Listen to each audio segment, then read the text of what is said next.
Morning. Today's Thursday, May 2nd, 2024. The time is 9:06 a.m. and I'm calling to order this meeting of the committee in room 500 of the Wilson Building, as well as over the Zoom platform. The topic of today's hearing is the mayor's proposed fiscal year 2025 budget for two agencies, the Office of the Chief Financial Officer and the Office of the Chief Technology Officer and the Office of Risk Management. We will start with OCTO, followed by ORM. The Office of the Chief Technology Officer is the central technology organization of the District of Columbia government. OCTO develops, implements, and maintains the district's technology infrastructure and major enterprise applications, establishes and oversees technology policies and standards for the district, provides technology services and support for district agencies, and develops technology solutions to improve services to businesses, residents, and visitors in all areas of district government. OCTO's mission is to direct the strategy, deployment, and management of DC government's technology with an unwavering commitment to IT excellence, efficiency, and value for government, residents, businesses, and visitors. The mayor's proposed FY25 operating budget for OCTO is $106,989,462, which represents a 19.5% increase in operating funds compared to the approved FY24 budget. This proposed budget includes 217 FTEs, a 13.4% increase in personnel. OCTO's proposed capital budget is also seeing a 31% increase to $24,041,085, as well as an increase of 1 FTE. Today, I hope to explore the increases in the budget, most notably in IT security, contracts, FTEs, and capital projects. I want to make sure we dig into any operational changes to ensure we're maximizing upon local and federal dollars to keep our city secure and increase digital equity in education. And finally, I want to hear more about OCTO's plans for a significant amount of funding for development of the district's AI strategy. For the second half of our hearing, we'll consider the proposed budget for the Office of Risk Management. I'll give brief remarks on that agency when we get to that portion of the hearing. I want to note that if the OCTO portion of the hearing concludes before noon, we will recess and then reconvene for ORM at noon. I look forward to hearing from our public and government witnesses today to learn more about those proposed budgets. Some reminders on logistics for those of us joining. For those joining us, in addition to being in person and on Zoom, this hearing is being live broadcast at brianneknadeau.com/live. Witnesses testifying on behalf of an organization will have 5 minutes to provide oral testimony, and all other witnesses will have 3 minutes. In order to ensure we hear from all members of the public, I ask that all witnesses stick to their allotted time. All witnesses participating in this hearing via Zoom are currently listed as attendees. When it is your turn to speak, we will invite you to the panel for testimony, and you'll need to accept that invitation, and then you'll have access to your camera and your microphone for your testimony. All right. This will be our only panel of public witnesses for the Office of the Chief Technology Officer. Call Mr. Fritz Mulhauser, the DC Open Government Coalition, to the witness table. And we are expecting Mrs. Lawanda Asamota to join us in the Zoom. Once she arrives, we will promote her and take her testimony. Mr. Mulhauser, you may begin when you're ready. Thank you very much, Councilmember. I'm Fritz Mulhauser. I'm the co-chair of the legal committee of the DC Open Government Coalition. We're a nonprofit in the district, been working for 15 years or so on the correct and enthusiastic and proper implementing of significant laws that assure the public they can get at public records, public meetings, and public data. I'm a member of the board of the coalition and a Ward 6 resident. I'm here to discuss a very narrow and specific problem with the Office of Chief Technology Officer. I should say at the outset that they're a wonderful agency with hundreds of highly skilled staff who could make 5 times as much money working down the street in the private sector, and government needs them desperately every day, and they protect valuable data from bad boys in other countries that want to break into our systems and hold our data ransom, or as we learned in the pandemic, to meet the ever expanding demand for digital connection when personal connections were very fraught in the pandemic. But I'm here to discuss the portal online, which allows anyone to request public records from the District of Columbia government. This is a right guaranteed in the law. We've learned of an unwise computer software contract which will replace a current portal, and it's been developed in secrecy and appears to be headed for a sole offerer. These are not a recipe for success. The contract to replace the district's FOIA portal, known as FOIA Express, should simply not go forward without much closer review. Our request is straightforward. We ask the committee to decline any budget request for the procurement and require the agency to take more time. That will allow what's been missing. Better specification based on participation by the users, comparison of multiple offers, and together the best chance at improved performance of the portal used by thousands and thousands of people every year.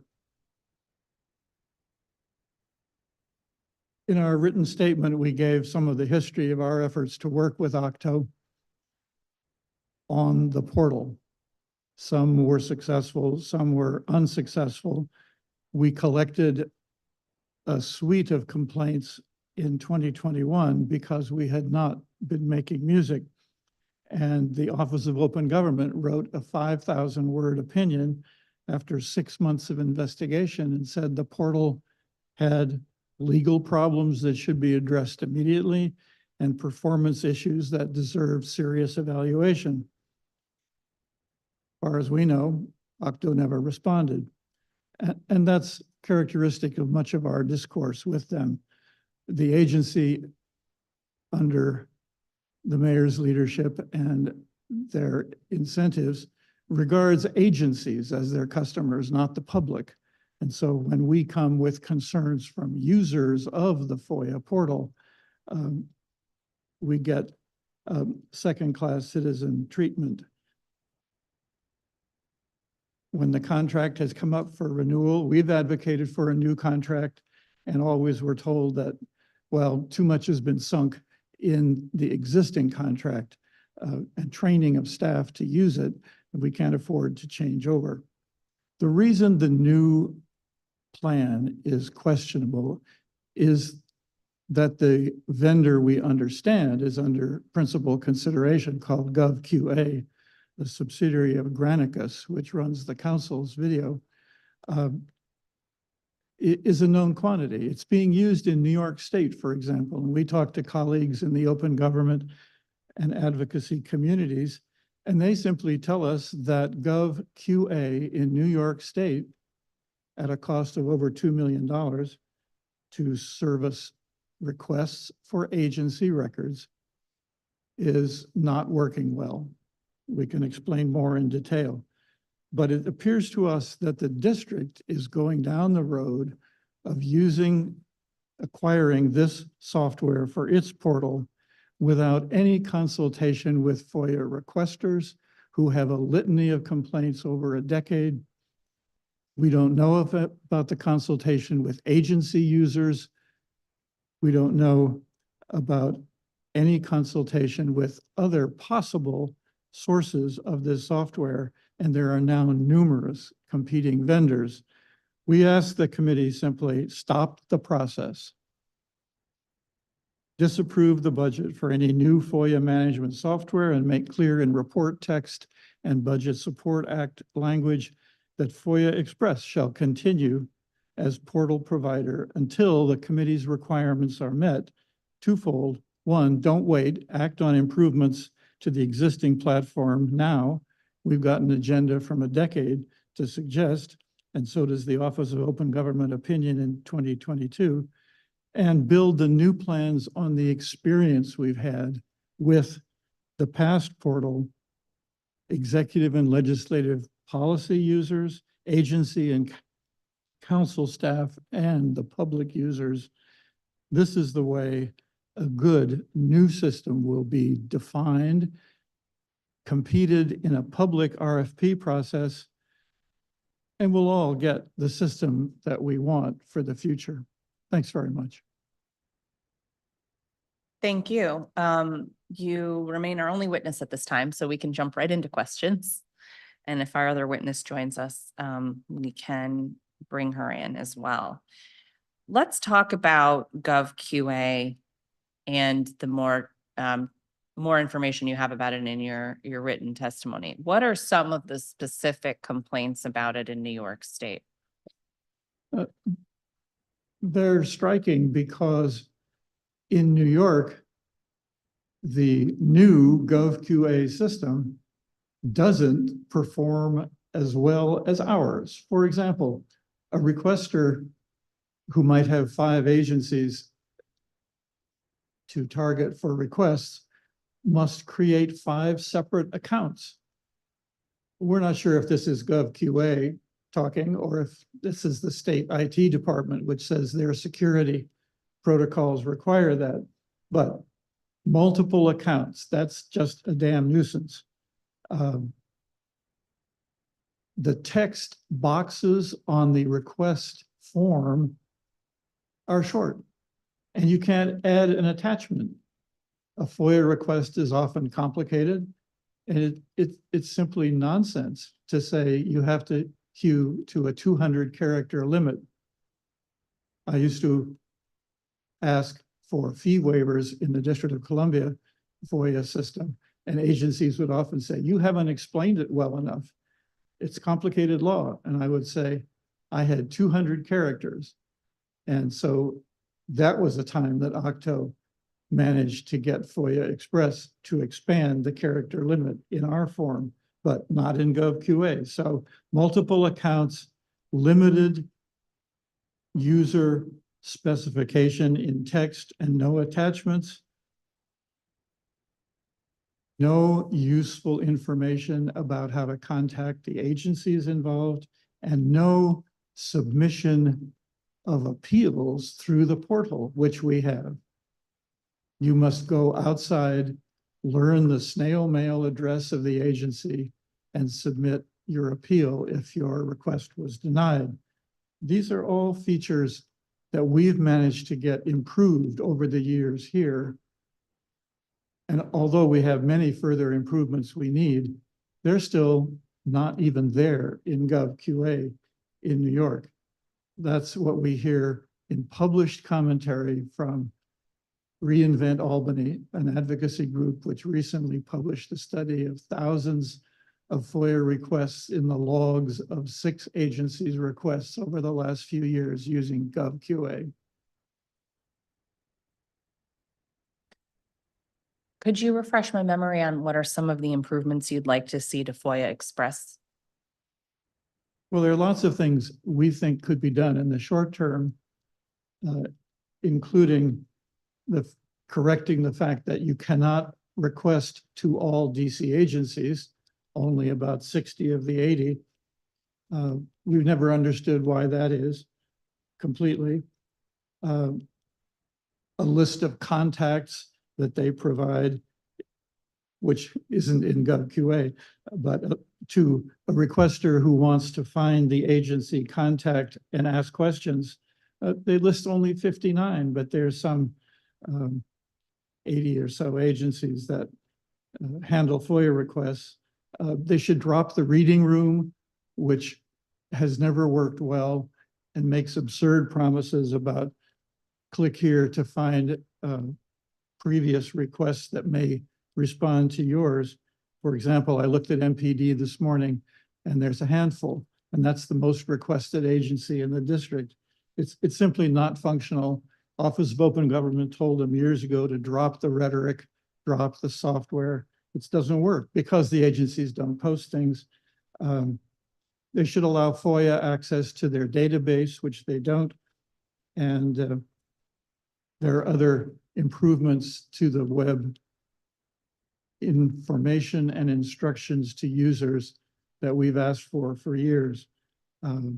More generally, they should publish information about how FOIA Express request data is collected and used. We don't understand what gets published online in the DC data archive. Our requests by FOIA for data from the database have been all rejected. So usability in the short run could be made a lot clearer if we could understand, for instance, where does the mayor's annual report come from? Is that drawn from FOIA Express or not? All of that is opaque.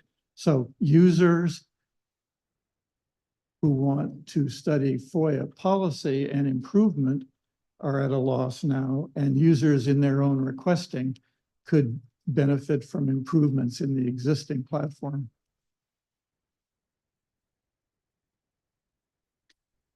What do you mean when you say allow FOIA access to their database? FOIA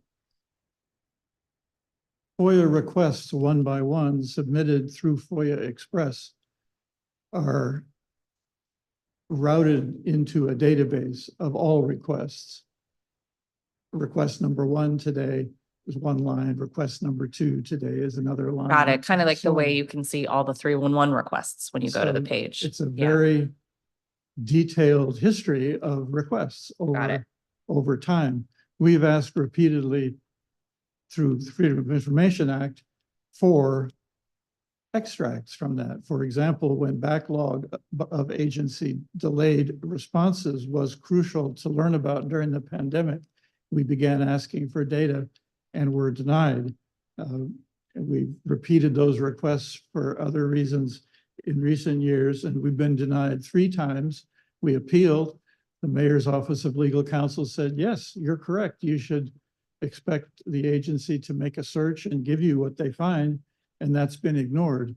So it's not a satisfactory record of public access to the data about FOIA requests, which would in turn be highly useful in analyzing the performance of agencies in their obligations, because you could compute how much time is involved, what the patterns of delay are across agencies, what the reasons for rejections are. Some of those data are partially available in the mayor's report, but not from FOIA Express database.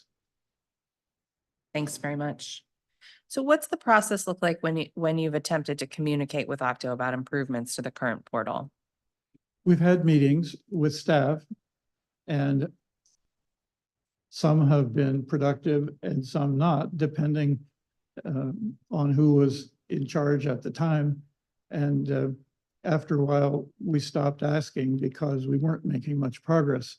We turned to asking the Office of Open Government to review FOIA implementation problems, and they would investigate and issue opinions, some of which led OCTO to change the portal system because they were simply doing unlawful things. For example, MPD was demanding that any attorney who asked for a record for a client provide a copy of the retainer or agreement between the attorney and the client.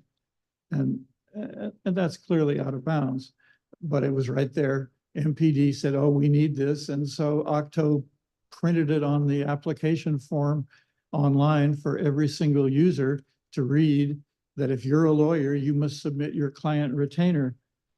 That was removed because we made a complaint through the Office of Open Government, which evaluated it and issued an advisory opinion, as they are empowered to do by statute. When we accumulated a bucket of complaints in 2021 and sent them to the same Office of Open Government, as I said, they issued a long report and it was ignored.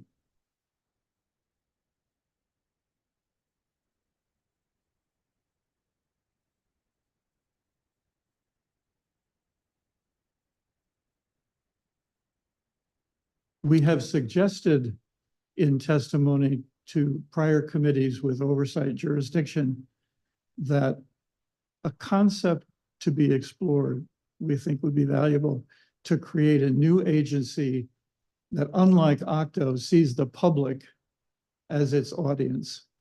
That is, we suggested the Office of Electronic Government, which would set standards for agency websites and web interfaces such as applying for benefits or FOIA, and set incentives for agencies to perform well in this public-facing process. Right now, OCTO lacks the resources and incentives to go to agencies and say, you know, you really haven't upgraded your online presence in years. We're from OCTO and we're here to help you. They just don't do that. The archives project, for instance, facing massive digitization of DC records, has been asked by the council to involve OCTO with the Office of the Secretary, and it hasn't happened. An agency that needs help with its public-facing digital work needs consultation, advice, how to do a competition for vendors in this new electronic digital space, all of that. And it's just hard to get that help. And an Office of Electronic Government could make that a very visible priority that agency heads would not be free to ignore. And you think the issue with the Office of Open Government playing that role is they just don't have the teeth?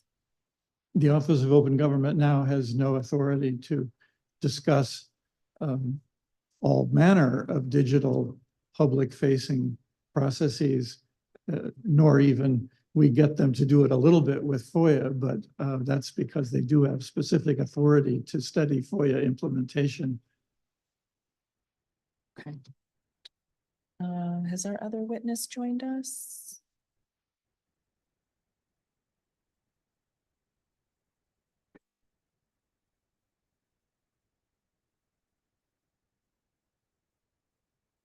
All right. Thank you very much for your testimony. Thank you very much.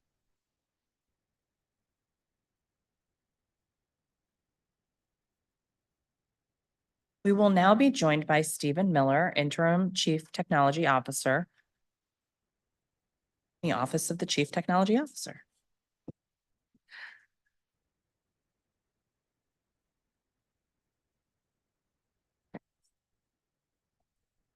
Everyone could remain, you can put your stuff down, but if you remain standing, I'll administer the oath to anyone who will be giving testimony or answering questions.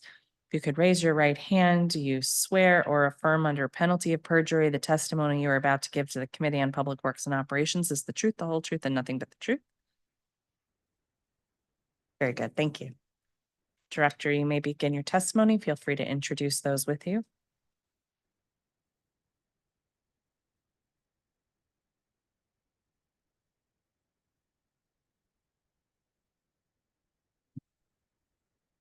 Good morning, Chairwoman Nadeau, members of the Committee on Government Operations and staff. I hope you and your families and staff are well. I'm Stephen Miller, the Interim Chief Technology Officer for DC Government, testifying today on behalf of Mayor Muriel Bowser's proposed fiscal year 25 budget, strategic investments and shared sacrifice for the Office of the Chief Technology Officer, or OCTO. I'm joined today by our Agency Fiscal Officer, Phil Pung, and our Chief Operating Officer, Tayseen Farouk. I want to first thank our extraordinary OCTO family for all they do to keep government moving forward every day. We have some of the best professionals who bring their talents and passion to work every single day. Thank you all. It's an exciting time to lead the Office of the Chief Technology Officer. Our team continues to push the significant modernization and innovation projects touching every corner of the district government. And this good work is reflected in Mayor Bowser's proposed fiscal year 25 budget. In short, OCTO's proposed budget for fiscal year 25 is $92.6 million in local funds, $12.6 million in special purpose funds, $1.7 million in federal grants, and $24 million in capital funds.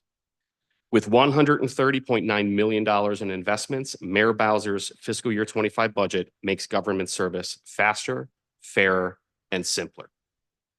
I'll touch on artificial intelligence, or AI, the new DC.gov web portal, and other impactful projects. However, I'm more excited to share that Mayor Bowser not only understands, but strongly supports our core mission, which is to ensure our network, our systems, and devices are modern, efficient, and most of all, secure. Our budget was prioritized within 4 categories: cybersecurity and IT operations, digital services, artificial intelligence and data modernization, and last but not least, digital equity. I'll start with cybersecurity and operations. Mayor Bowser continues to make cybersecurity and IT operations a top priority with an investment of $21.5 million, which includes $14.4 million in new capital investments and $7.1 million in operating enhancement dollars. These investments will allow OCTO to make our network more resilient and ensure valuable data can be stored, shared, analyzed, and used to guide decisions more securely. A few highlights include a $10.7 million capital investment to continue modernization of our infrastructure by replacing end-of-life and end-of-support hardware, an $8.2 million investment to deploy new and enhanced cybersecurity technologies to defend and protect the DC government workforce, our applications, our systems, and our data, a $1.5 million investment to upgrade and implement new distributed antenna systems, or DAS, that will improve in-building cellular service and radio services within all corners of district buildings. This supports our ongoing initiative to reduce underutilized landlines and cellular services, which creates significant cost savings for OCTO and our partner agencies. And finally, one-time funding of $1.1 million for cybersecurity enhancements to remediate known vulnerabilities. These are matching funds for the state and local cyber grant program in fiscal year 25. These dollars will be used to address cybersecurity risks and threats to the information systems owned and operated by DC government. These investments further strengthen our network from the constant barrage of attacks. A not so fun fact and why these investments are critical. Every week we defend nearly $1 billion, that's billion with a B, cybersecurity events as bad actors around the world confuse DC government with the federal government. Let's talk about digital services. Mayor Bowser continues to double down on investing in modern digital experiences for DC residents, businesses, and DC employees.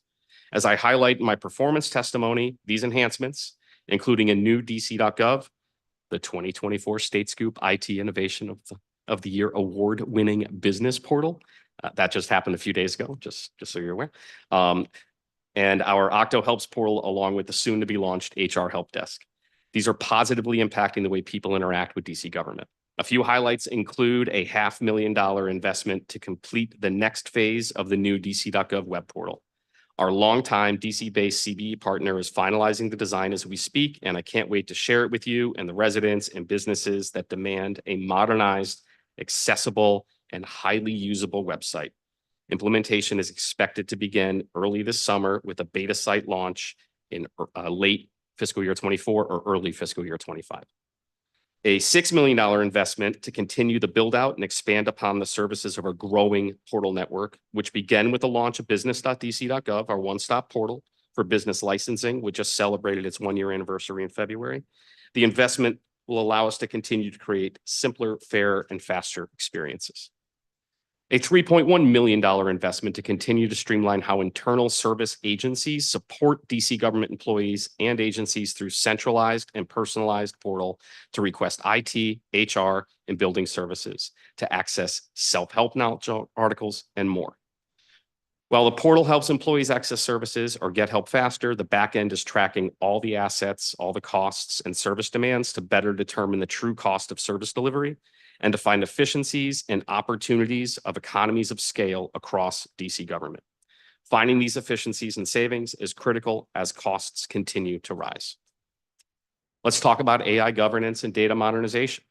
As I mentioned in our performance oversight hearing, artificial intelligence, or AI, is poised to dramatically transform the landscape of every industry. OCTO and our partner agencies are finding safe ways to harness the power of AI in government services, and how DC government and the people we serve can benefit from this new technology.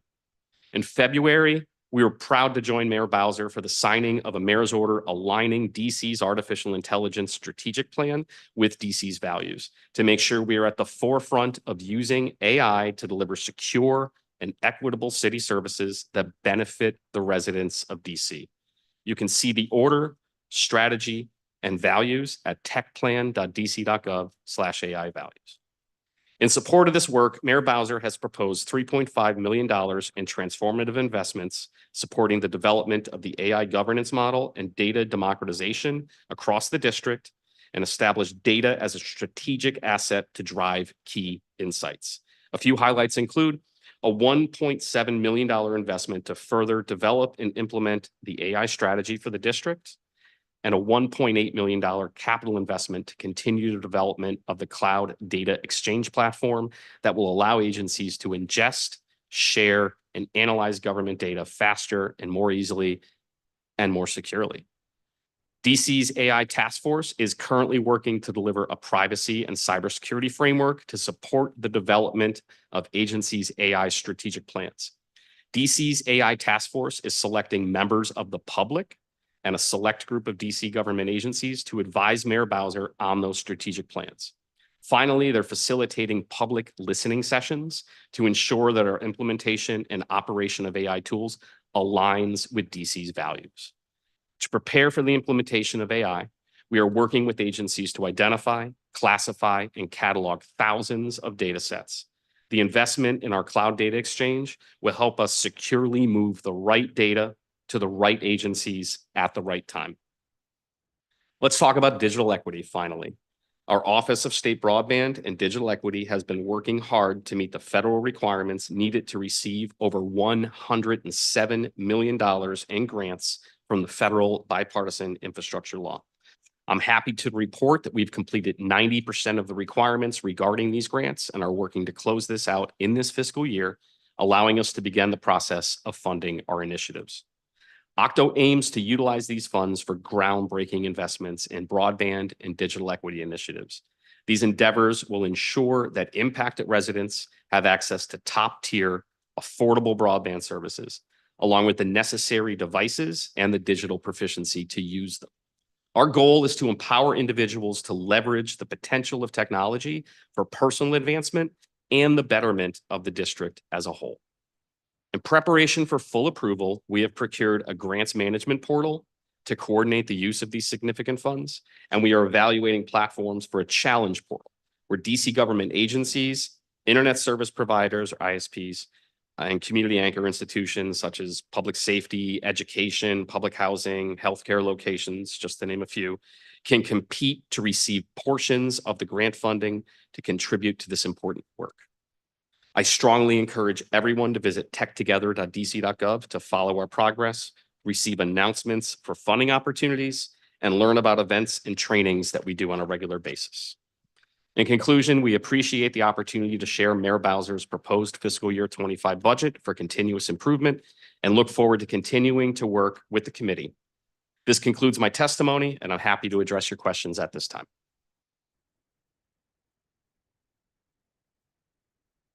Thank you very much.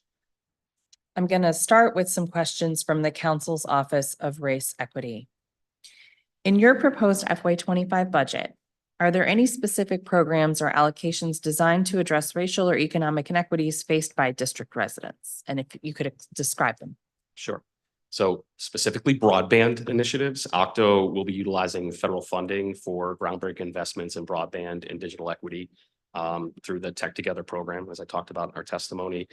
We're looking for value-led partnership with DC government and nonprofit community, academia, the industry in general. We want to make sure that we're bridging the digital divide and creating access, creating training, creating opportunities across DC.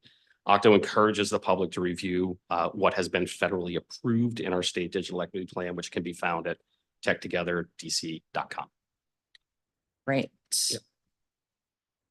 And are there any reductions within your budget that may burden certain communities more than others? No, we don't believe there's any reductions that'll have an impact.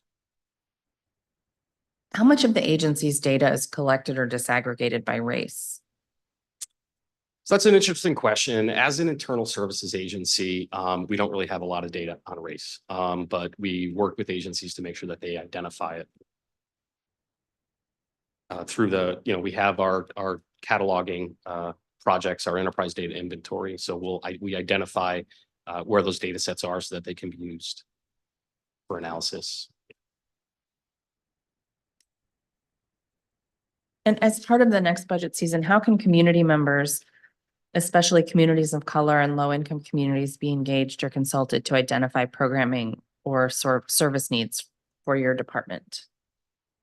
Sure. So, our things like our BEAD program, our broadband equity access and deployment program, they require that we make our proposals available publicly and that we, solicit feedback and incorporate that feedback into the plan. We did just that. Our goal was to facilitate as much community engagement as we could, and we input that all of that engaged feedback into our plans and proposals for the grant funds. We're going to continue to do that. Thank you so much. You're welcome. Earlier, we heard from Mr. Mulhauser about the FOIA Express portal. Can you provide some examples of how OCTO has taken public comment and recommendations into account, and specifically actually, let's start with that. So generally, I'll lead off that we have pending litigation. So I do have to kind of limit some of my comments around Okay. this. In general, we do engage with our agency partners when developing. So we will listen to the feedback that they've received.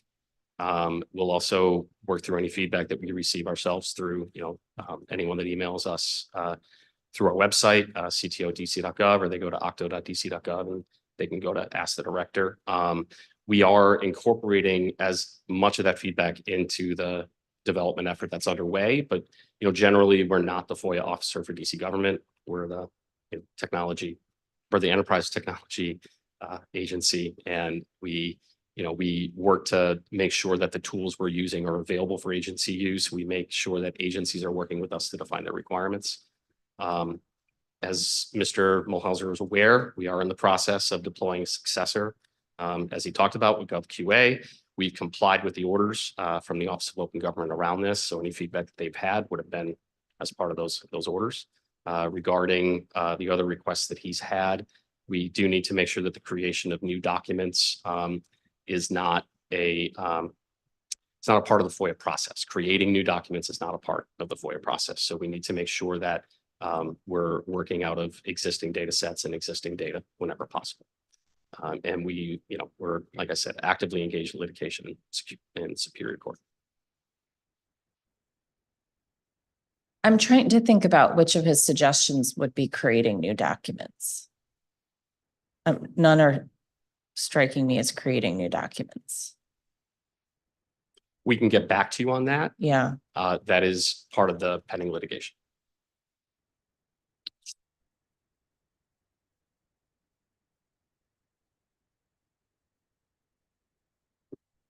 Is OCTO still actively making changes to FOIA Express? Or are you now only putting those recommendations into the RFP? So we have to maintain FOIA Express. It's still live. The majority of our priority with that would be to maintain its cybersecurity posture, to make sure that it's a secure platform, that it's on the right operating system, that it has all the right patches in place. But generally, we've been working on our GovQA project for some time, and we do prioritize the work on that first and foremost. Who decides which agencies are in the portal?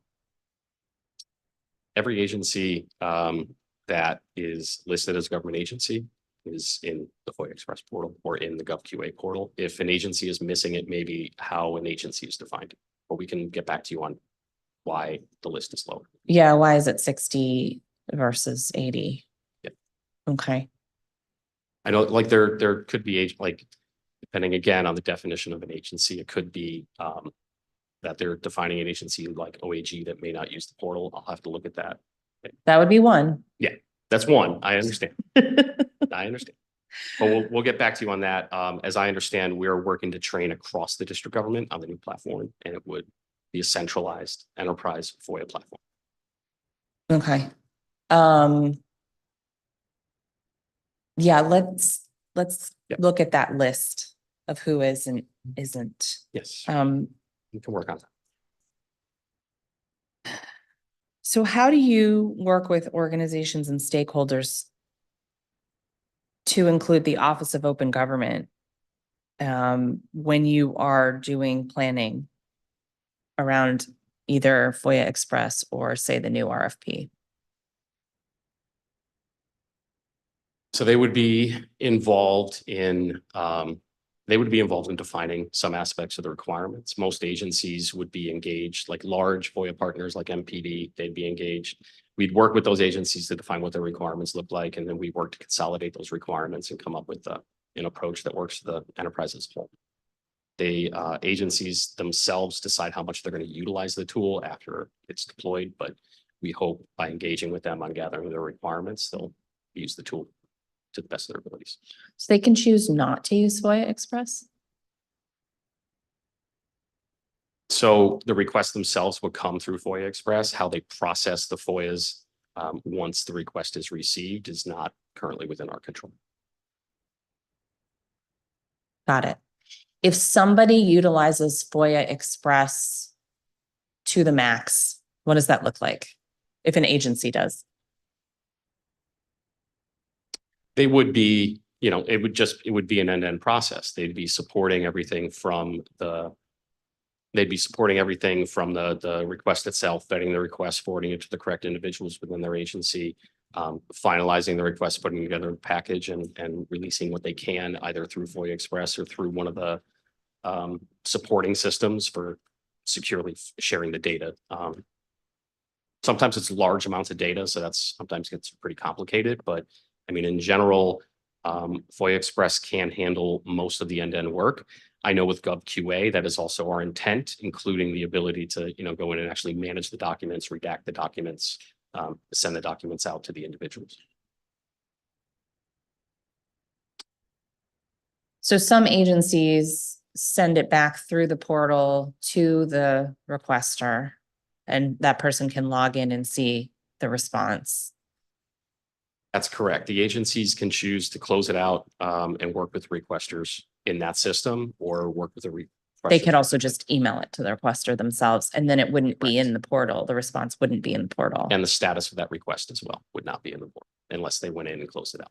And that would also contribute to the decision not being posted in the portal.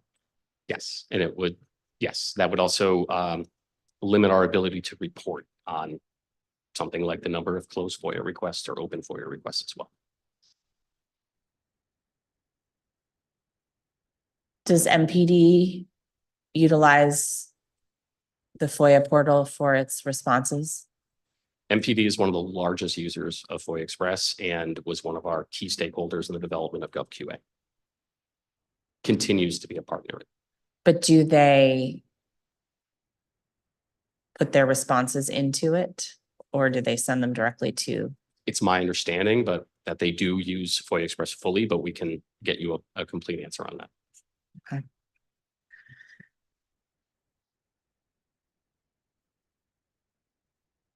We've talked briefly about the opinion from the Office of Open Government advising that the platform be reviewed for effectiveness. Did OCTO respond to the opinion and address the concerns of the Office of Open Government? It's pending litigation. We'll have to get back to you once that's closed out.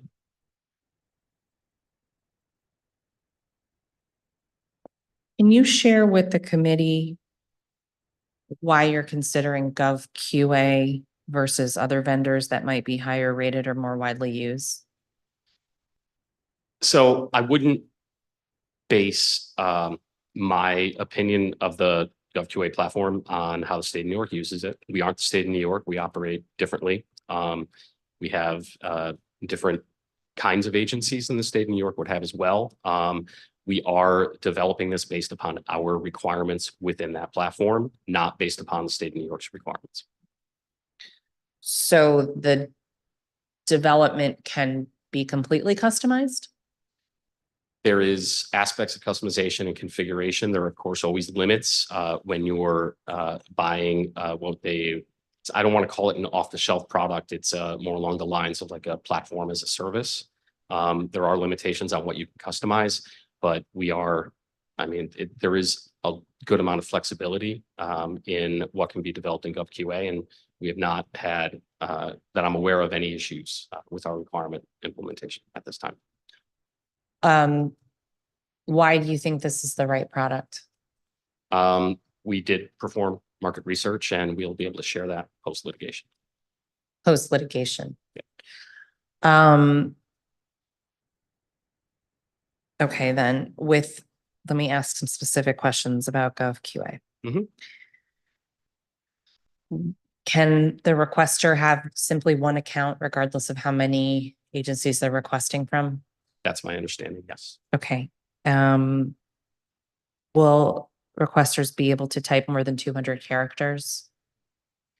I'll have to see where specifically that limitation was, but we shouldn't have a limitation like that. And sorry, just to go back on the other one, I believe we are also implementing it. We have the capability of implementing this with a single sign-on service as well in the future. Single sign-on service. Okay. Will users be able to provide attachments? That capability should exist. If it doesn't, we have the capability to supplement it with other supporting platforms. Is it your opinion that that's important? It may be important. It may be important to provide perhaps some background on a request. I think it's more important that we're able to share the output in general, but we have the capability of, again, integrating with supporting systems that can handle attachments if we find that GovQA can't handle it. Interesting. How does that work? I think, with any service you have today, not to get too technical, but giving examples with, other tools, other low code platforms where it could be that you're collecting information in a simple form because that's all that platform allows, but you can have a link that connects that form to a service like Box or Dropbox or OneDrive or Google Drive or something like that, where you can connect attachments to an identifier, a unique identifier on that request. They can handle securely. We've handled things like this in the past. Okay. I don't know if I'm answering your. No, you are. My face is just, I'm still thinking about it. Is it, all right. So you don't know for sure if GovQA can handle attachments without something like that, but you're confident that you could integrate a fix if not. But shouldn't an off-the-shelf product be able to handle attachments? Yeah, it should be. Okay. I don't believe it's a limitation. If we do find it's a limitation, we definitely can find a technical solution. Okay. If you could let me know. Yeah. All right. We'll work on it. Will you be able to preserve the display of the agency contact info like we have in FOIA Express? Yes. Okay. What about submission of appeals? Will we still be able to do that in our platform if we have what are we calling this? GovQA? Sorry. GovQA is the product. Yes, the product. Yes. We're still going to call it FOIA Express. FOIA Express is a product from another company, so we can't call FOIA Express, unfortunately. It'll be the district's FOIA platform for sure. If we can come up with a trendy marketing name, we'll have to work on that. We'll work on that. Okay. We'll noodle it when we get back. But the submission of appeals. Yeah. So for the submission of appeals, if the requirement is there, it's just another piece of workflow, and there shouldn't be an issue with implementing anything like that. It would actually be our goal to be able to track the status as much as possible. And that's a status. An appeal is a status. So if it's part of that workflow, part of that life cycle of a FOIA request, it is end to end in the system that we're developing now.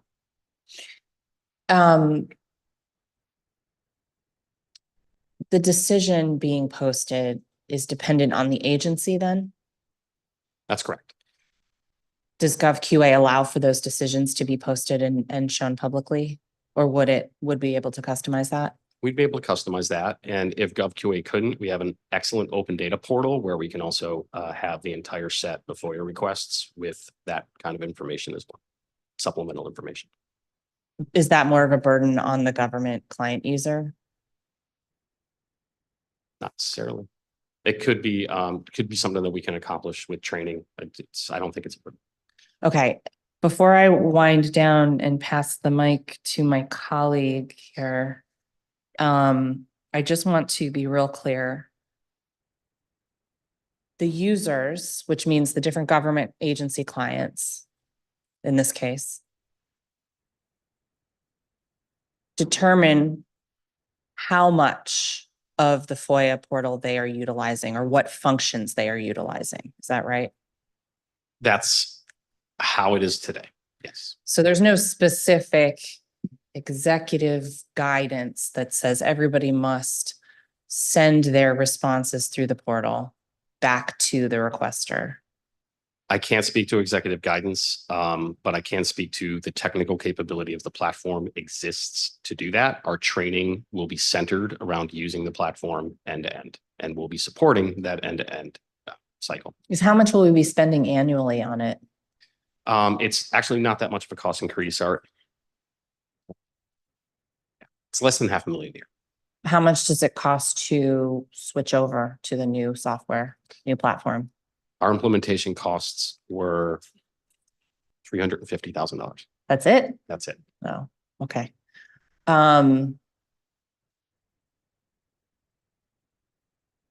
Still, it's a lot of tax dollars and we want all government agencies to be utilizing the software. So we'll have to think about what it takes on the council side to ensure that government agencies are fully utilizing that for the sake of government transparency.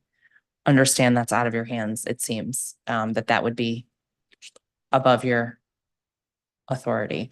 Yeah, but we'll continue to set, the requirements and the training around the requirements of full end-to-end life cycle for FOIA management. Okay. I'm going to turn to our at-large colleague, Christina Henderson, for a round of questions. And if you like an opening statement before that. Thank you, Councilmember Nadeau. I don't have an opening statement. Just want to go ahead and start asking some questions if possible. Thank you, Director, for your time. Last week? I don't even remember. Whenever we met recently. So I want to ask a couple of questions about some budget related issues. So for OCTO helps, the proposed budget calls for about a $360,000 decrease in funding. How will this impact the ability of the agency to support the other agencies for whom you support? So Councilmember, there will be no impact to the services provided. It's really an alignment of the budget line, what we call, we support our portals. We're just moving it to our DevOps operation team. So again, no impact to services. Okay. All right. And then we're also seeing a $358,000 decrease in citywide email and collaboration. What was the reduction there for? We are consolidating some of our software tools. We're basically trying to do cost savings across the district. So again, no impact. Okay. The proposed budget has a $2.7 million one-time enhancement to support AI capacity building and the business portal.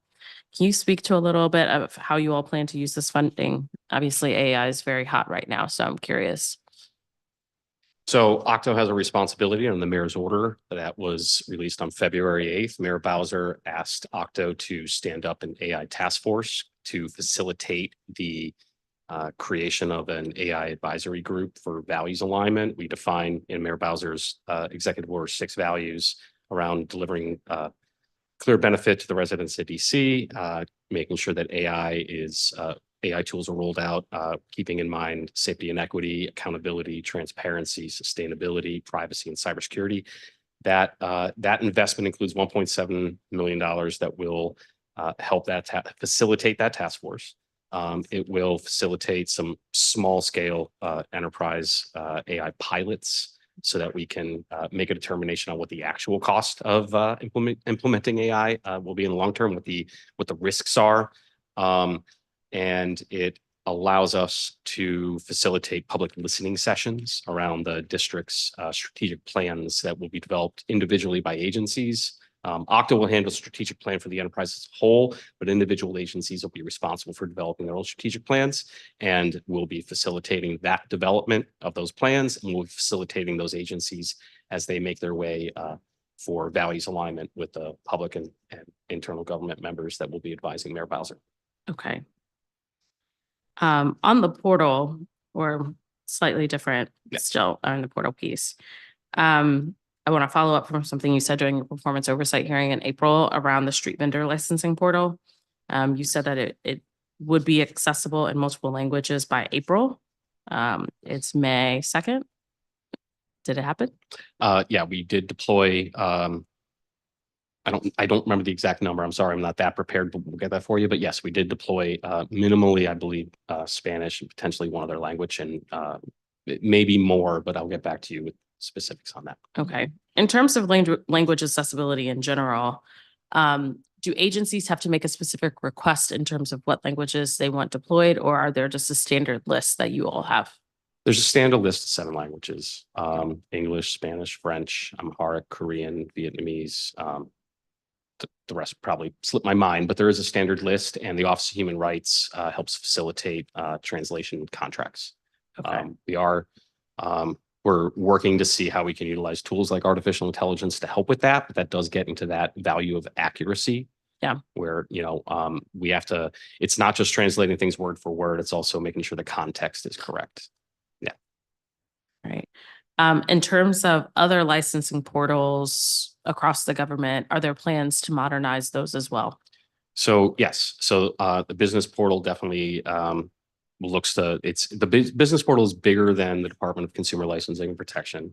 We work with a lot of other agencies on that, and they will be, in the queue for the support for any licensing platforms that they have that can impact a business.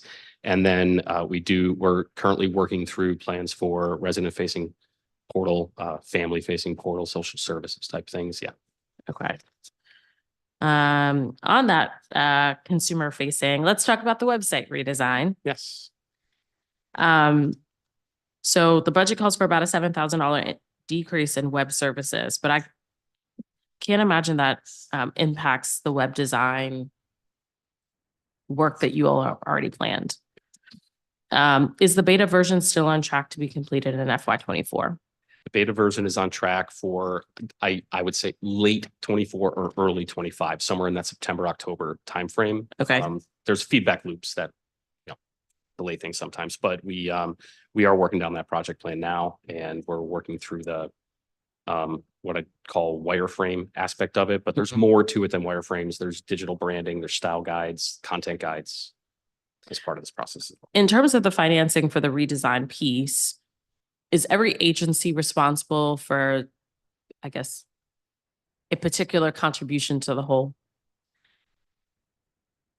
Or is this something that your agency from a budget standpoint is financing in whole?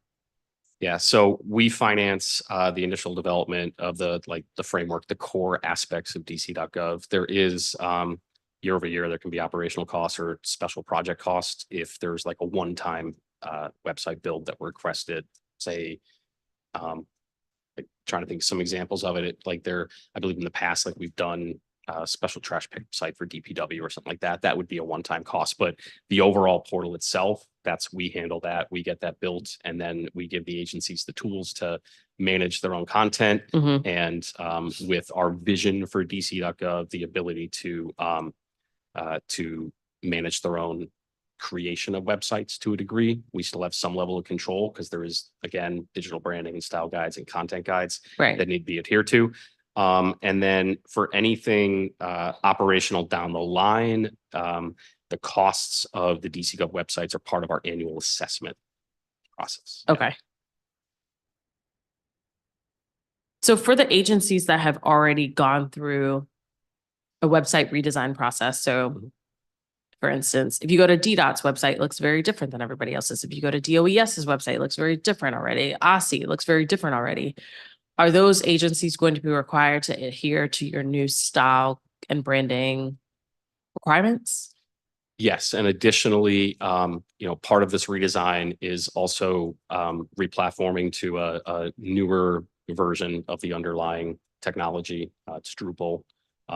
So yes, there would be with those new style guides, with those new content guides, we would be revisiting that content. Our goal is also to make what we refer to as reducing the alphabet soup of websites. Okay. So in terms of rethinking of the websites, obviously we're focusing a lot on the agencies because those are public facing. Has anybody talked to you about the DC Register website? it's been quite some time. So I've been engaged on it in the past. That's the best I can say, but that's many roles ago within OCTO. Okay. I feel like the DC Register website is straight from the 1990s.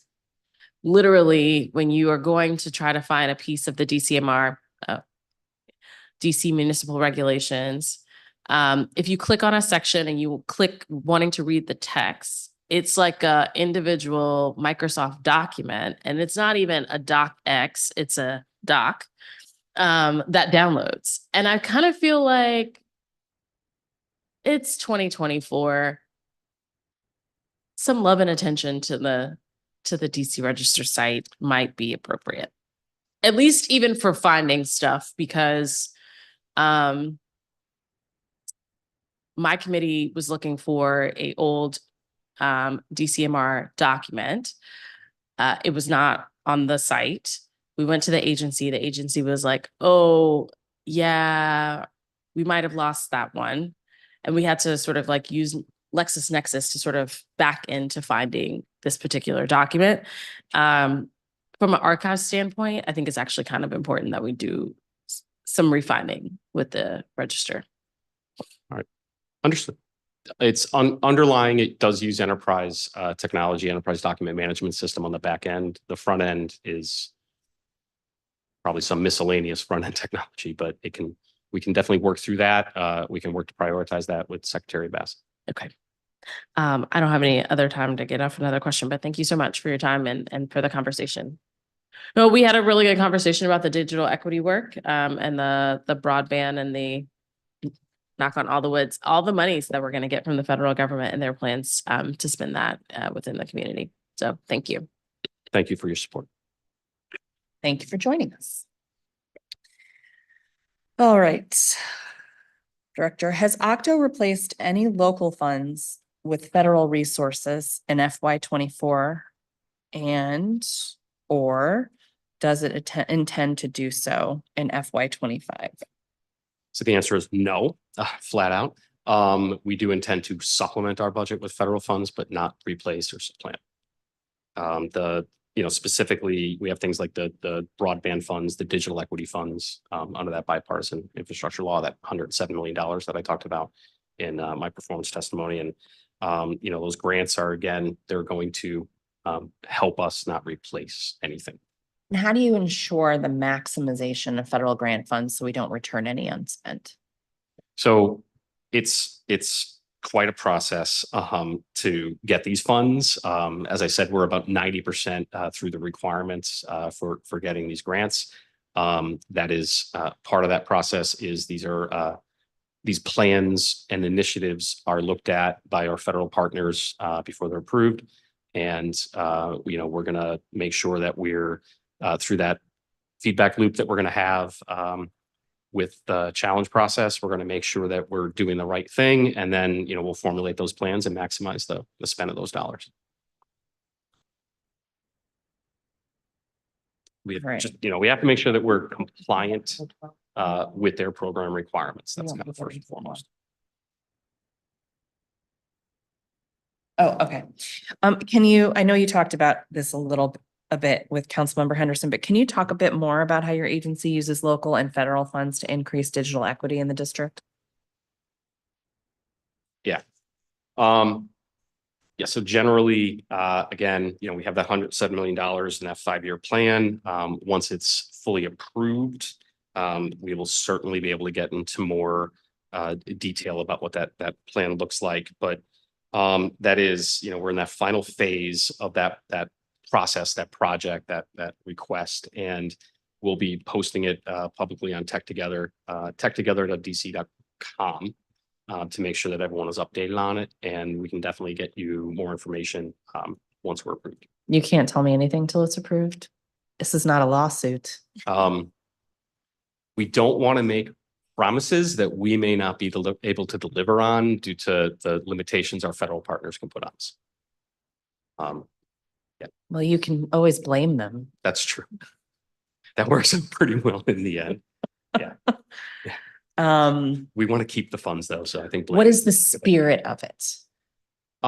So it is access, equity, training, support. So it's making sure that we're working in the communities where I think a good way to define the spirit is we're going to be empowering the residents of DC to utilize technology when they want it, when they want to, where they want to. We're going to make sure they know how to do it right. And we're going to be setting them up for success because it's not just, it's not a one-day thing. If, for example, we were to do something like, I think it was about 2 weeks ago, I was with Mayor Bowser and we were handing laptops to members of the small business community, Chromebooks to members of the small business community. We love programs like that where we're putting technology in people's hands, right? And then in year 2, we got to make sure that they're continuing to know how to use that technology. And then on the other side of OCTO's house with digital services, we need to make sure that we're modernizing the government services so they're easier for them to find on that laptop that's in their hands so they can get access to something outside of digital equity like affordable housing programs or after school programs. When we give somebody a laptop for their program like that, do we show them, do we give them like a virus protection software or anything like that? So we definitely provide them with an up-to-date modern system that has that capability. Most modern operating systems will auto-update. If you have a computer, it does it to you probably at the wrong time. Yep. Not when you want it to. Yep. But we make sure that they are aware that is a thing that they need to follow up on. We have great examples of where we work with Department of Aging and Community Living today, where we're working with seniors to make sure they know how to use an iPad. But part of that is making sure they know that auto update should be checked and turned on. It is important that you go through that process. We would make sure as part of our initiatives around the BEAD funds and the digital equity funds that similar training would be taking place. What role does OCTO play with regard to the Advanced Technical Center? So the Advanced Technical Center, really our role is providing them with kind of core enterprise services. I know that's probably not the direction you want to go with this question, but we provide them with a network. We provide them with perhaps some level of like hardware support or maybe some servers to help them operate. We do work with similar programs like the DC Infrastructure Academy or the Historic Black College and University Apprenticeship Program with DOES or Summer Youth. Those are the programs that we tend to work with ending with sometimes temporary or permanent job placement at OCTO. We currently have the Infrastructure Academy. I believe we currently are going through a cohort for security engineers. And we previously went through a cohort with network engineers, and that Summer Youth we've taken part every year. Unfortunately, with ATC, I don't have, I think, what you're looking for. Yeah. Okay. Thank you. Let's talk a bit more about cybersecurity. The agency's budget chapter includes 1.15 million for vulnerability and risk management implementation projects. Is this the same amount you received last year for these projects? Yes. So it's similar. It's multi-year. This helps us also like in the process of implementing our risk management framework to make sure that we're in compliance with NIST suggestions and publications and regulations. The implementation of this is it's in progress. So these funds are helping us get through that. The expectation is that we can complete this in 2025. I don't want to say fiscal year 25, but 2025 calendar year. And any work around the vulnerability piece is ongoing. Vulnerabilities are always ongoing. We have, I believe you may be aware recently in the press, like the Department of Insurance, Securities and Banking, they're currently going through an issue right now where we're working with them. And some of those funds help us with that. OCTO's IT Security Operations Program in the Information Technology Security Division shows a year-over-year increase of $6.4 million to cover anticipated cost increases in data and platform security software. Can you please expand upon the purpose and need for this increase? Yeah, so this is a common refrain for CTOs and CIOs across the country that more and more vendors move from like on-premise capitalized licenses where we can buy them and it's perpetual and we pay small maintenance dollars year over year over year. More and more of these vendors are moving towards subscription-based costs to where everything is rolled into one. So you're paying for a license, you're paying for hardware, you're paying for security, you're paying for their networking and their storage all in one cost. But they also include, there's additional money that goes in there towards what they would consider platform improvement. As the CTO myself, platform and continuous improvement is one of our goals. We want to make sure that things are always getting better, that they're not stagnant. And that's also one of the other reasons that we would see some of these increases. Can you discuss the large increase of nearly $8 million in the IT infrastructure division? What's that money going toward? Yeah, so it's multi-pronged. They're the two largest areas. Yeah, so mainframe, I think that was 5.5 million for mainframe services transferring in. And then we have federal grants coming in around $1.7 million supporting aspects of our DCNet program. And then we have increased cost service delivery for our cloud services. And again, that's going to be tied into those rising subscription costs and related maintenance costs as well, or maintenance costs for non-subscription products.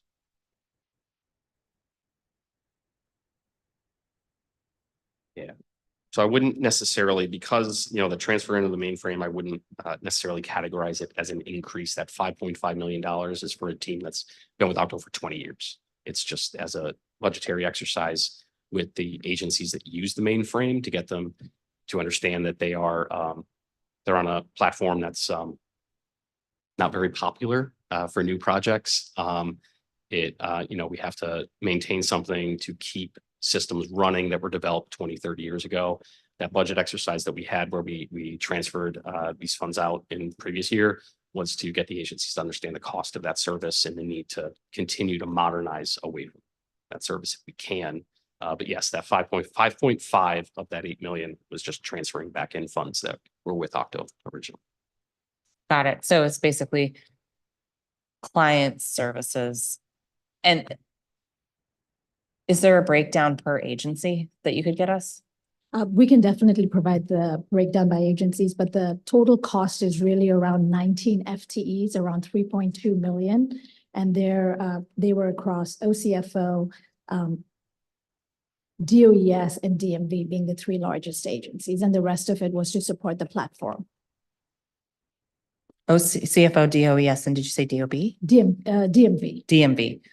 And okay, so how much is the service delivery for cloud services? Just around $600,000. And what about the maintenance costs for non-subscription? That's all included in that. Oh, okay, so those two. Right.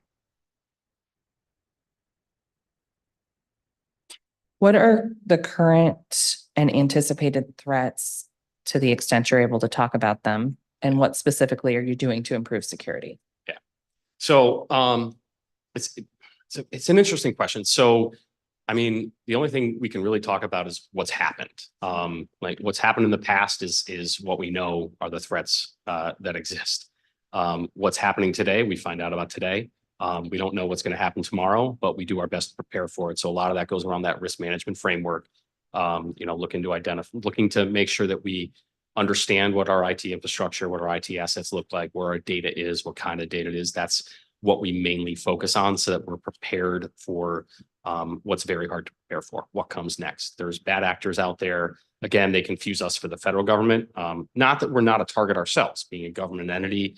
Bad actors want to do everything they can to erode trust in our services, whether or not they confuse us with the federal government. But the fact that they do confuse us with the federal government means we get hit that 1 billion times a week, which is considerable after talking with some state agencies this week, where they don't necessarily see it as bad as we see.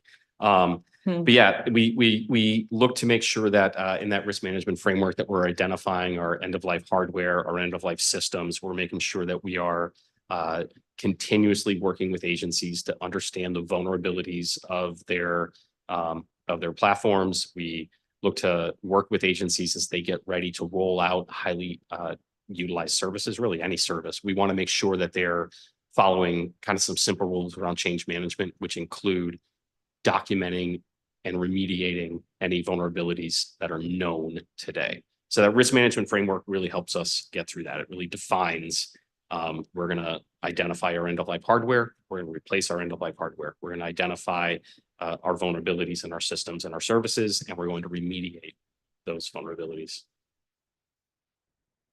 Is there an opportunity to make an argument to the federal government that we require more support for our security because of our loose association with them?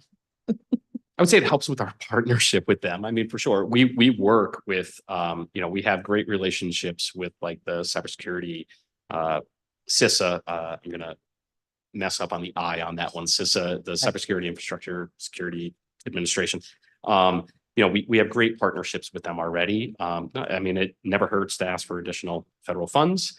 I think one thing for sure, I guess the only upside to being misidentified as the federal government is that we have that great partnership, that it's easy for us to work with someone from the FBI, the Department of Justice, or with someone from, again, CISA or DHS, Homeland Security.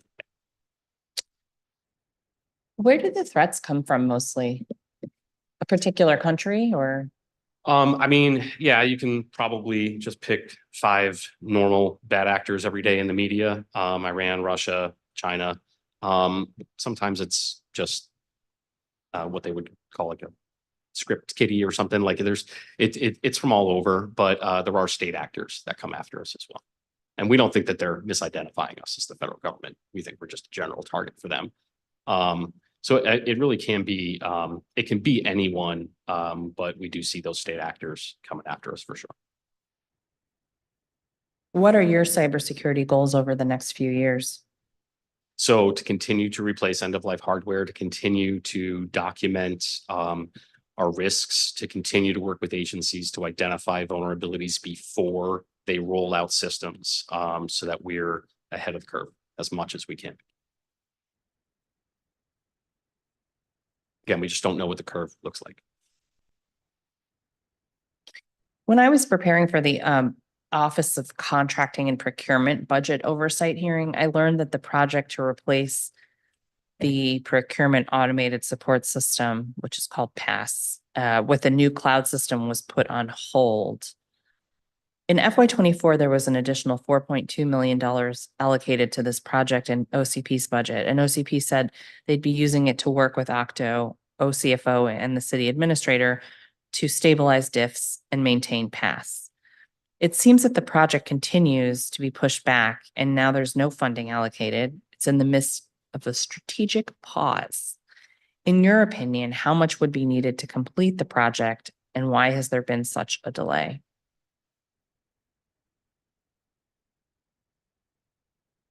So to get to the second half of that question, why is there been such a delay? I mean, in general, replacing large scale enterprise systems that every agency touches and are involved with billions of real taxpayer dollars is risky. You want to make sure you're getting these things right. You want to make sure that you have, in a sequence of events, you have systems that are ready to work with other systems.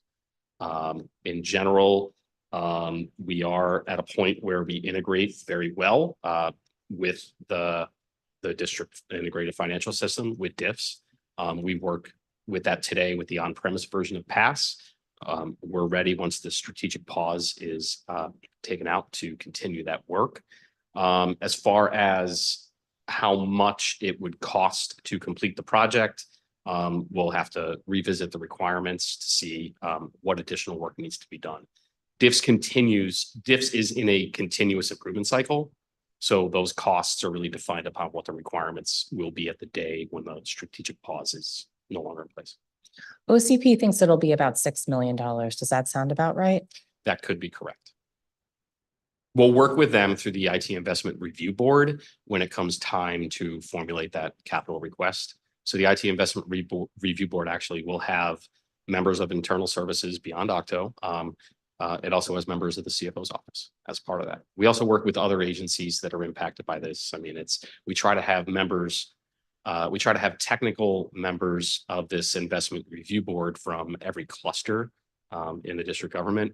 But we also have, the financial staff from the CFO's office and from the mayor's office, from the Office of Budget and Performance Management with us as well to help formulate what those costs would look like. So I'm reading between the lines here a little bit. If OCP has been told that it'll take $6 million more to get the program completely finished, it sounds like your answer says it might, but we actually probably have to do more analysis, which means it could cost more or less. I think, yes. I can't commit on an exact dollar value without understanding the full requirements. I'm definitely interested in helping the agencies determine what that financial impact would be. How long does it take to determine that? Our process around the ITIRB is within the budget cycle itself. So we kick off the ITIRB process late summer. Usually we work with agencies on ideation, and then when the budget process starts, we start to formalize it. We select the members of the ITIRB usually in the late summer, and then we try to wrap things up through November, early December. So did that happen for FY25 for Pass? We've had, the ITIRB has been working quite some time, several years, maybe 5-6 years. We've had different iterations of it, but yes, the Pass project, the DIFS project, they've all gone through the ITIRB for capital investment. So is it possible that that process is the reason that OCP thinks it's $6 million for the rest of the project? I'd have to look at their last submission, but that may be based upon information from after November, from conversations after November. OCP is the lead on the project. We provide them again. We'll review the project plan. We'll review it for technical requirements to make sure it adheres to our risk management framework, to make sure that it's going to be compatible, that we're prepared on the infrastructure side, on the network side to connect to the system securely. We're going to make sure they're following like the rules and regulations of like not hosting our procurement system in Iran, things like that. But then when it comes down to like the details of what that fiscal impact would be, we're going to have, we're going to look at integration costs. We're going to look at any additional licenses that need to be procured to support it. Each of those, we have to look at that with all the right data at the right time. I don't have that data in front of me. That's fine. Yeah. If I were a magician and I had $6 million of capital funds, I'd want to know if that was a good investment or if it was going to, once again, not be enough. So that's why I'm asking the question. So hopefully maybe we can talk more about that in the next couple days. Yeah, I'll commit. We can have more detailed conversation. I'd like, OCP definitely is a lead as the one that defines our business requirements on it. And that is a big piece of it. We're working with OCP and their partners to make sure that we are retaining the knowledge, the subject matter expertise of the work that's been done so that we're not spending money on something that we accomplished in the last 6 months. Requirements, of course, can change. You can pass legislation that changes procurement regulations, but right now, we're working with OCP to make sure that we continue to support them with the on-premise system and that we're ready to support them when the strategic pause is off. Thank you very much. You're welcome. Can you provide an update on the archives project and highlight any funding allocated in your budget for the project? So Director Matthews is the lead at the archives, along with the secretary. They are the lead agency for that project. We're happy to partner with them when it comes time for the IT investments, whether that's working on, core network services for the building, or whether it's for anything around software support or services support for digitization of their catalog, or anything to support the operations of the archives team itself. We'll be working with them. If there's capital investments, we'll put it through that ITRD process as well, to make sure that we're getting the right dollars at the right time. And just to clarify, there is no funding in OCTO's budget for this initiative. Thanks. Is it your impression the project's on schedule? That is my impression.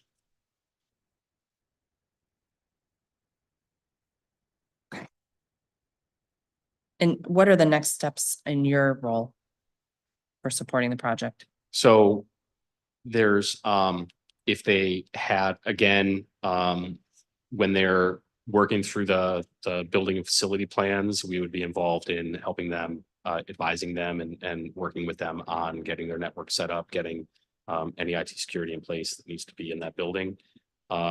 We would work again with them through the ITIRB if they were looking for any software or IT service support as well.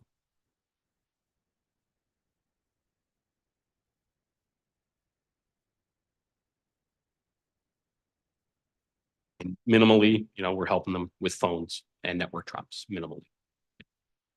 What are the main technology modernization projects planned for the next fiscal year, and how will they improve service delivery for residents? So, the biggest one that's going to have the biggest impact with residents is going to be the DC.gov project in general, making it easier to navigate through DC.gov, reducing and eliminating the alphabet soup of agencies not needing to know where to go other than going to DC.gov, going to 311. That's our kind of goal, is to get people into those like one-stop multi-government, multi-cluster endpoints there. So that's DC.gov is one of the big ones. Our portal projects are, of course, tied into that. We can't do that one-stop approach without continuing with those portal projects. And then to help us help ourselves, our IT service management, IT service delivery project is also one of the big ones. And again, that's going to help us identify cost savings across the district. We utilize that to also see where our issues and incidents are in a given day, making sure that our incidents aren't becoming problems, making sure that we're tracking our assets so that we know the right technology is in the right hands. When people need a laptop, we need to make sure that we're working with that agency to identify that. This system also helps us with our ongoing security operations. So the more we know about what technology is in individuals' hands, the more that we can be prepared to identify the risks associated with the technology in that person's hands. What is OCTO's approach to monitoring and evaluating the effectiveness of its programs and initiatives, and what measures have been taken to address any identified areas for improvement? Sure. So, a big piece of this is that IT Investment Review Board. We ask not only that agencies go through that process, but we go through it ourselves. So part of that is defining what are your KPIs going to be, what are your performance metrics going to be for this project. You're not getting a good grade through the Investment Review Board without identifying those factors. And again, it's not OCTO just rubber stamping its own requests. We have agency partners that are part of this as well. And again, we also bring in members from the mayor's budget team and members from the CFO's office to vet these projects and help us prepare for that. But they all look for the same thing. Is this a good investment? Are you prepared from a organization standpoint for the change that can happen with rolling out new technology? Do you have performance metrics? And are those performance metrics acceptable broadly? Yeah, we work through that. Where do your special purpose revenue funds come from? Sorry, shifting gears. Where do your special purpose revenue funds come from? So OCTO special purpose revenue sources primarily are DCNet federal customers and nonprofits. A small portion is also for independent agencies that are utilizing OCTO central services.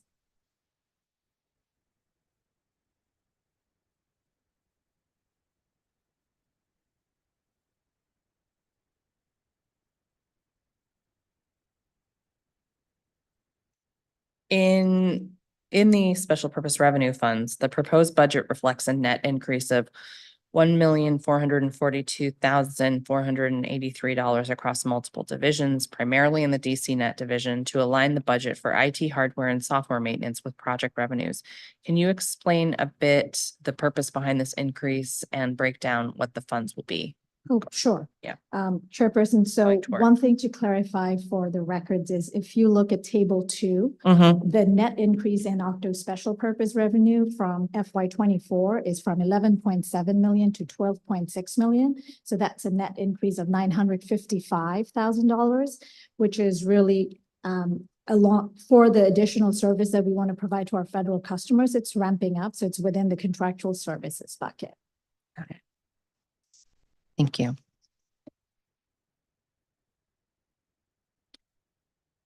In personnel services, I noticed there's a proposed increase of 26 FTEs.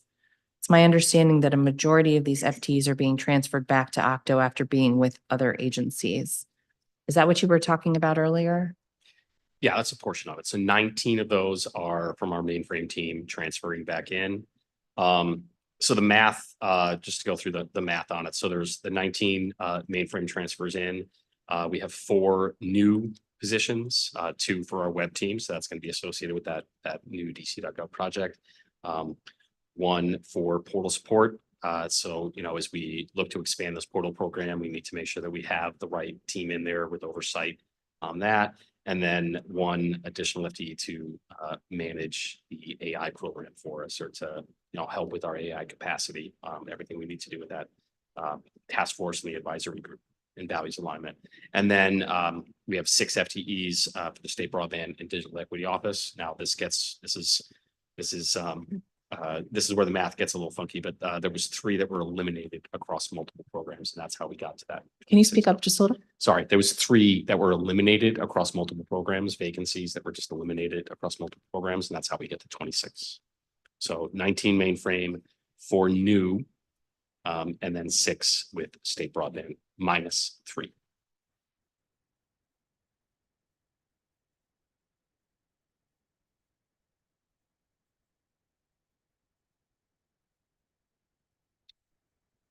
Could you break down the program location of the FTEs and the,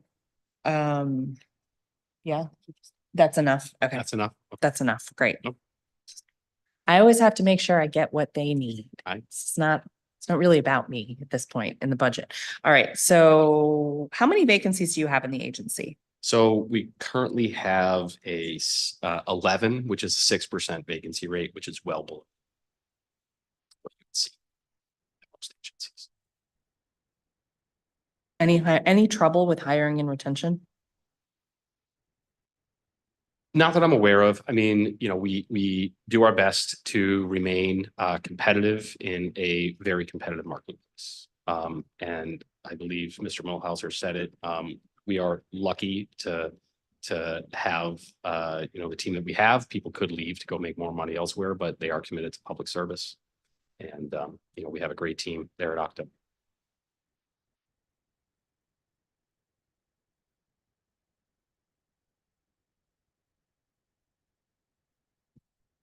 So in the 2024 performance oversight responses, you indicated you had 23 vacant positions, all of which were under active recruitment, and that you intended to have positions backfilled by the end of the second quarter. Are those all filled and these are new vacancies, or 11 still some of those remaining? Yeah, 11 are some of those that are still remaining. So, you know, we're focused on you know, backfilling our IT security and some of our senior leadership positions. It's going to be our focus.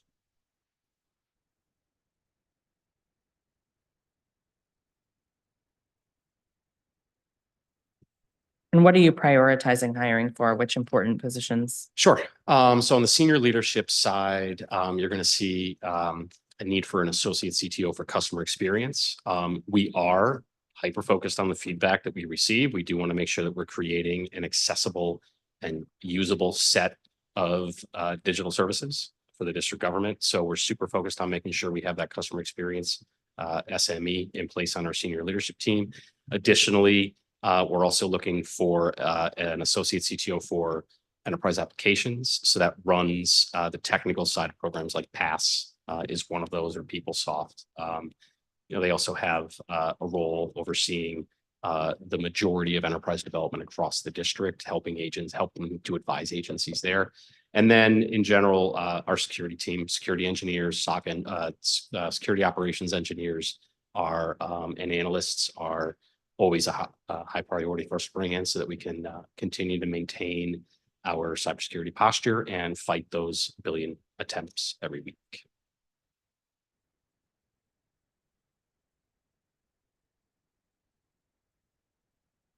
I'm seeing big increases in external contracts in this budget. Some are even doubling. Can you explain that? Yeah.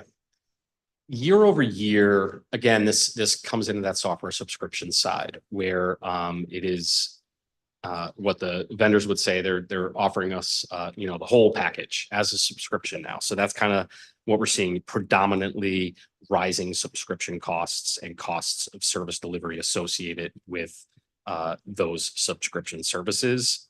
We do have to maintain our current service level. So as vendors change their revenue strategies, we can't say, yep, we're not going to offer that anymore. We have to adjust and negotiate and work with those vendors to make sure that we're maintaining that level. We don't like the shift from perpetual licensing, but it's an industry trend that we can't control. It impacts us in the public sector. It impacts, as I understand it, the private sector as well. The only way that we can manage these rising costs are to work with our agencies here to make sure that we have the right utilization, right? So that we're not, if an agency has 1,000 employees, they don't need 1,100 licenses. There's 100 licenses. We can make sure that we're maintaining that correctly. That is one way that we can offset this. We also have to make sure that we are, continuing to look throughout the marketplace for competing technologies. Doesn't necessarily mean that we are replacing existing systems, but it gets our vendors on the impression that we are, and helps them to provide us with more competitive pricing from time to time as well. And then, we also, look at things like what we're going to see, with artificial intelligence, that maybe, there's going to be big changes that come out of the capabilities of that can help us, find efficiencies or better cost-effective ways to utilize our platforms or our services down the line. And can you walk us through the $1.7 million going towards the development of an AI strategy and what exactly all the funding is going towards, as much of a breakdown as you could give us, please? Sure. Yeah. So the program itself, in this $1.7 million, we're asking for 1 FTE to support the program. And again, they will be the lead, they will be managing every aspect of what this AI program will be doing, not just today, but tomorrow. They're going to help us. They're going to be responsible for putting together the SMEs across OCTO that will help assess an agency's AI strategic plan so that we can identify the right AI tools to meet their needs. They're going Can you remind me what SME stands for? Sorry, subject matter expert. Sorry. Got it. Okay. Thank you. Additionally, we'll have contract staff that will come in short term to help us in these initial years to develop those plans, to help evaluate tools, to help ideate around what's possible with AI, to help help us find the strategic partners that we need to make this a reality at the right time. We also need to make sure that we are putting in place any missing policy or governance. Our mayor's order definitely helps define our values. It definitely helps define a series of benchmarks that will help us minimize the impact of privacy concerns or cybersecurity concerns or concerns with the DC government workforce or concerns with the workforce in the district as a whole with how they're going to be impacted by AI. So, this team is really going to be at the forefront of making sure that the DC government, while we're not first with rolling out a series of AI tools, we're not going to be the last, and we're going to do it the right way. We're going to do it responsibly. We're going to make sure we're doing that values alignment that we talked about with Mayor Bowser, making sure that we're delivering that clear benefit for the residents, making sure that we're creating something that is safe and equitable, making sure that we're accountable with our AI. Accuracy is a big concern. So this team is going to help, agencies understand that an 80% accurate AI is not something that we should be using. We're going to make sure that agencies understand the need for transparency. So, these subject matter experts, they can not just even a subject matter expert. I can explain that if we don't tell someone they're working with an AI, they can very well be upset when they find out that an AI made a decision that didn't come out in their favor. We need to make sure that we're also doing something that's sustainable. So you've asked me lots of questions about big changes in our contracts and increasing costs. AI is one of those things where we don't know what it's going to cost tomorrow. We know what our small scale pilots cost. We know what our proof of concepts using our open data, what they cost, but we don't know what an AI that's going to work with an agency like the Department of Human Services to supplement their caseworkers. That cost, we're not going to find that out until we start taking a deeper dive into the requirements around that. These SMEs are going to help determine that. If we don't have a sustainable cost model or a sustainable workforce around AI, we're not going to be able to move forward with artificial intelligence correctly. And lastly, these SMEs are also, these subject matter experts are going to come in and they're going to help us to document the privacy and cybersecurity concerns. That's kind of a big deal. We want to make sure that we are working with the agencies to, again, have a thoughtful process on AI, and this $1.7 million investment is going to take us a long way in that. What grade is the FTE? 14. How much do you expect you'll spend on contract staff? Close to $700,000. They're relatively expensive in the market space. And the work that you described that's going to be done would be done by the FTE and the contract staff then, or, okay. That's correct. In addition to the district's AI task force, which is not part of this 1.7. Okay. So how much do you expect you'll spend on the FTE? Roughly around just less than 150K or so.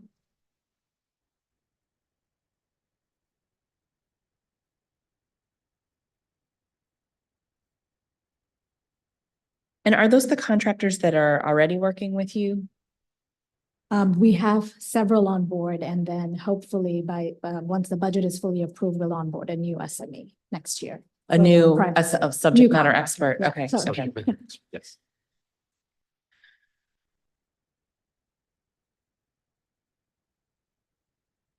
So how many contractors do you have right now?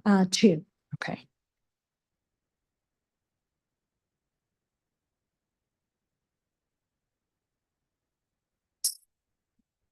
Because this represents an increase, where in the budget would we find, in FY24, would we find the current contractors?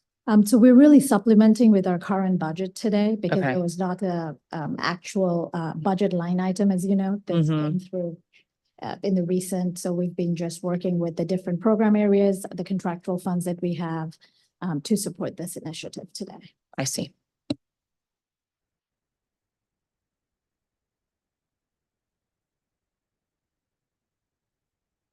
And why do you think it's important to prioritize this right now, given the tight budget that we have?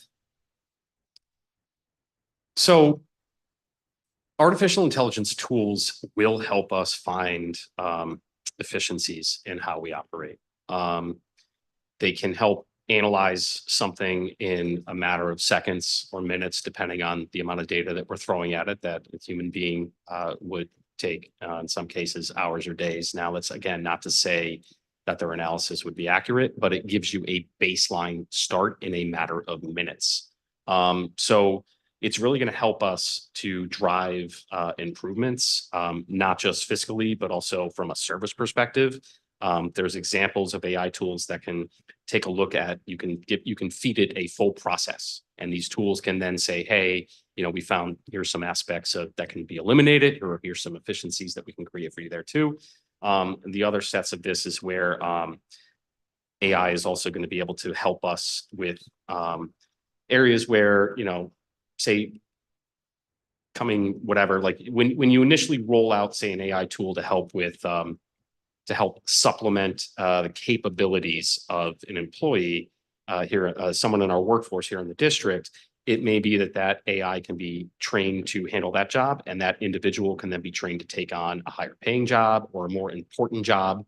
I think examples of that, like if we have an AI that we get to that's trusted and accurate and trained in something like 311 services, that 311 operator can move on to be a public safety 911 operator. Right. Which is really important because, we can make sure that we are fully staffed on the 911 side or overstaffed on the 911 side.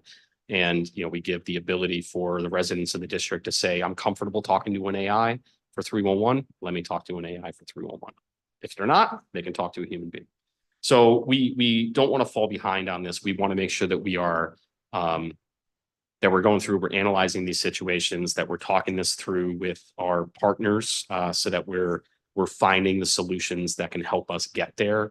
If we didn't have this investment, we wouldn't have the personnel that we can dedicate towards those causes, towards that research, towards that analysis, or towards piloting those tools. Is this something that potentially down the road could be billed to agencies directly the way you are with some of the other services? Yes. So we're still working out what those price models would look like, but a utilization-based model would fall under something like our annual IT assessment. Yes. We do look for, part of this is also looking at the economies of scale. If we have enough demand, we can also work with we can also work with we can work with the industry on things like fixed price engagements that may make it easier to budget year over year over year. But I think no matter what, there's always going to be utilization-based services, and those would definitely be something that we would be billing back to agencies. What's OCTO's role in developing the AI strategy? Yeah, so there's a couple roles there. So I mean, in general, we have the task force. The task force is it's 5 leads at OCTO that understand artificial intelligence and software development. They understand the associated law. They understand the security components. They understand the customer experience components. So they understand the legal components of it. So that task force is working with the mayor's office, working with Mayor Bowser to identify members of the public for the public component of our advisory group. So OCTO is helping to make sure we have technologists from other institutions, other organizations outside the district government that understand equity issues with AI, where we're not necessarily going to be that SME or that subject matter expert. We're also making sure that we get people in here that may have different viewpoints than the Office of Chief Technology Officer as well. Additionally, we have a role to develop our own enterprise strategic plan, right? OCTO is in charge of productivity platforms. I'm sure you've heard of co-pilot tools, where, you can have an AI that's tied into your email client that can help you summarize your inbox for the day or help you write an email. Or even, there's co-pilots that would be in tools like PowerPoint or Word that can help you create the document or create a presentation. OCTO has a role in making sure that we're developing the strategic plan about how that's going to be rolled out, who to be rolled out to, because there is additional costs. There's 37,600-ish employees with the district right now. We don't feel that all of them are going to need those co-pilot tools. It may not be necessary for the job, and it definitely may not be cost effective when something like this may be $360 a year per user. Like that can get pretty significant against 37,000, and that's just one tool. Additionally, beyond creating that enterprise strategic plan, we have a role in helping agencies develop their strategic plans to ensure that they are aligning with those 6 values that will be discussed in those public listening sessions. So if an agency develops a strategic plan and we didn't work with them, and they can go there and that can just be very embarrassing for them. We're going to work with them to make sure, hey, there's 6 values. Let's make sure that you're looking at sustainability. Let's define what sustainability means from a fiscal standpoint. Let's define what it means from a workforce standpoint. Let's define what it means from an energy and environmental impact. Let's make sure that you are spelling that out completely so you're prepared to explain why your AI tool is the right tool and you thought it through correctly. The key thing is making sure that, our responsibility is to make sure that the agencies have those plans, they're doing that values alignment, that they're understanding the impact to the user's privacy, that they're understanding cybersecurity posture of the tools that they're buying, that they're going through that documentation process of like the risk management framework. So our role is pretty important.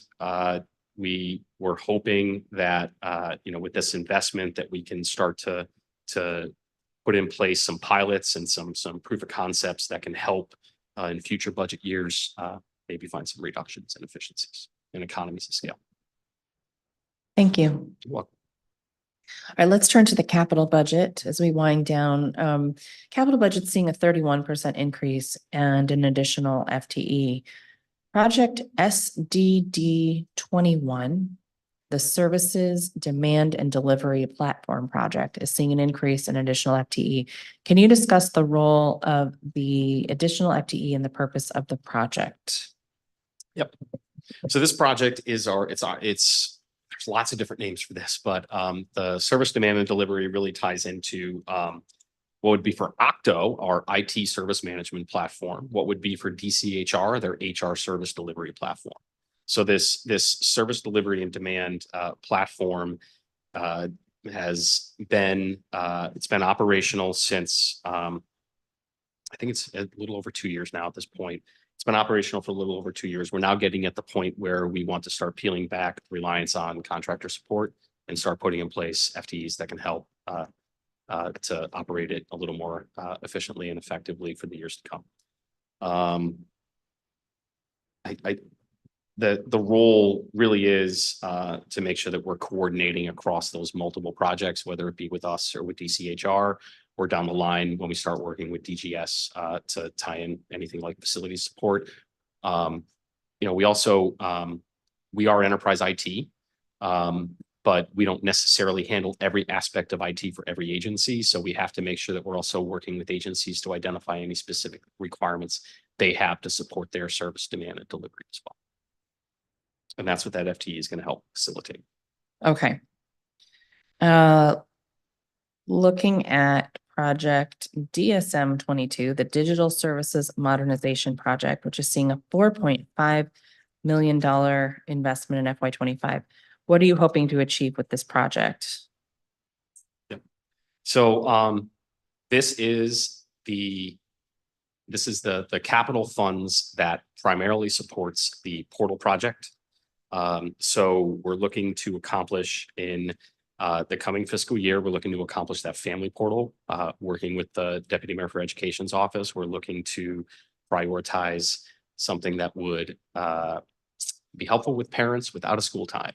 That would be kind of our initial project for FY25 with the portals. We're going to continue working with DLCP and other agencies like APCA or DOB and DDOT and everyone that's associated with the business portal. So that investment will continue. Our portion of that investment in the core technology of that business portal will continue. We'll also be working on dc.gov from these funds. How much do you think you need for the family portal? So we don't need anything right now. We have sufficient funds working with the DME. We have a project plan that currently has an investment of about $1.2 million out of this capital and some funds from the DME. 1.2 out of this 4.5? A portion of it. Say more. So our project right now is estimated at $1.2 million. So a portion of that funds comes from this. From this, okay. Yes. And Does the DME also have funds or is it all, are the other portions all in your? He has a budget? portion of funds as well Okay. to support the after-school programs. Is this the idea that we've talked about with him where, say, you have for example, hypothetically, a 3-year-old and a 6-year-old, and you have to find aftercare for them, and there's like one place you go and you can find all the programs? That's correct. That would be delightful. It Thank you. would be, yes. That is, I really look forward to this program. We've started this. We're going through the process right now of executing and kicking that project off relatively soon. Thank you. You're welcome. Can you break down the 4.5 here a little bit?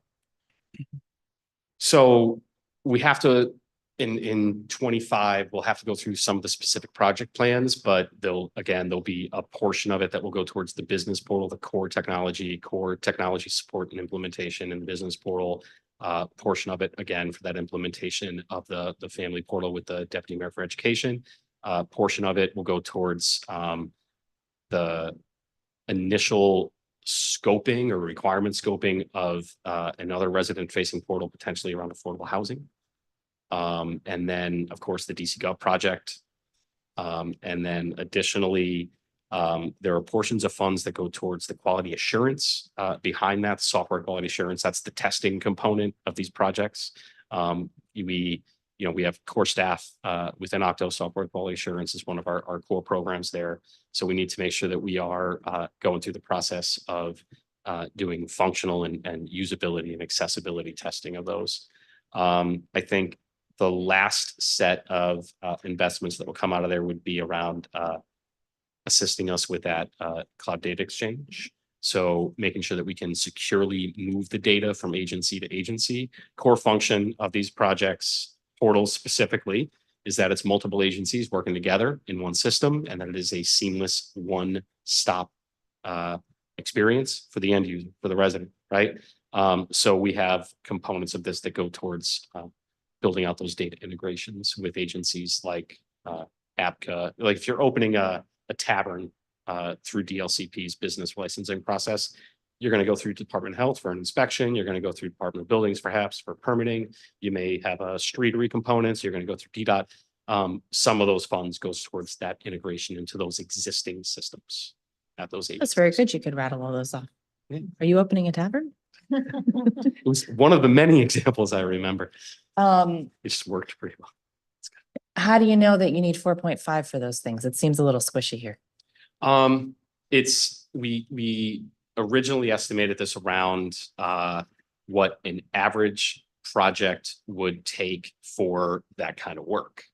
We formulated initially, we formulated around those dollar values. I think it was in 2021 when we initially launched digital services.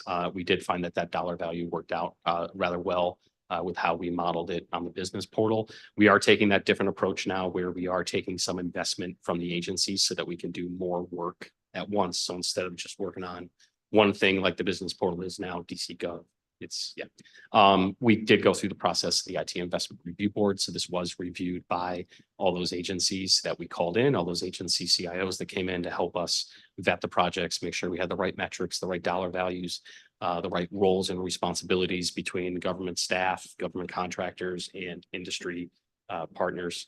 And then,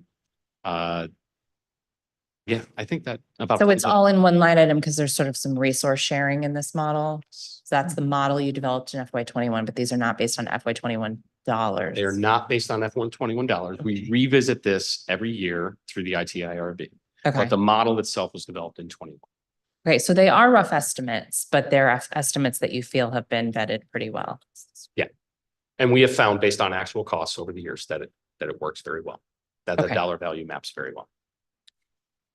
I see that project ES, is that an I or a 1? Hold on, I00. Very good. The Enterprise Cybersecurity Initiative has funding allocated for both FY25 and FY26. Can you give us an update on the project and justification for the additional funding for both years? Yeah, so this does go into replacement of end-of-life hardware, which is very important for us. Hardware has components of it that are vulnerable or can vulnerable to security issues, security flaws. Hardware also has components that can break. And when that hardware gets to the end of life, it's very hard to get replacements in the marketplace. We don't want to go to gray market or black market. We don't want to buy off of eBay for replacements. Like, we want to make sure our hardware is the best of class. So making sure that we have something there to replace that end of life hardware is important. It's also for us to put in place security tools that are identified as necessary through that risk management framework process, or that identifying vulnerabilities with our system services, our equipment and all that. So these investments in this capital fund really do make us operate more efficient and effectively, because we're getting new hardware in place. And then also make sure that we're more secure. We wouldn't be able to support our core technology without investments like this. And the agencies wouldn't be able to get services from us without as well.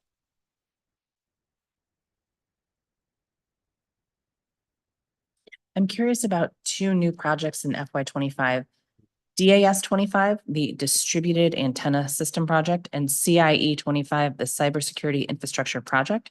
You touched on both a bit in your testimony, but could you please expand on the purpose of both new projects and a timeline for implementation? Sure. So a DAS, or Distributed Antenna System, really is about it's $1.5 million that's going to help ensure agencies have cellular and radio service in their buildings. LEED buildings are great when it comes to energy efficiency, when it comes to comfort level for employees. They also look fantastic, but they are what would be considered a Faraday cage. Radio signals are either trapped inside or trapped outside. You have like low E glass. There's metallic coating on the glass that prevents radio frequency from getting inside, prevents it from getting out. That can cause cellular phones to not operate correctly, which can be actually a public safety risk. If you can't call 911 from your cell phone during a situation, that can be significantly bad. So we want to make sure with this distributed antenna project that we are putting in place these antenna arrays that boost the cell signal in the building across all providers, so that we don't have that issue with cellular reception. Do we have that issue now in buildings we're already operating? Yes, we Okay. do. So, and we work with the agencies in that building to identify that problem. We look to see if a DAS is going to solve that problem, and then we bring in the vendors. We work with DGS, or we work with the building owner, depending on that arrangement, to put in place that equipment on the floors that were impacted. So the other side of this, though, is also making sure. So it's great to make sure that, you know, these antenna systems are in place, because we're working with agencies today to reduce underutilized or zero utilized landlines.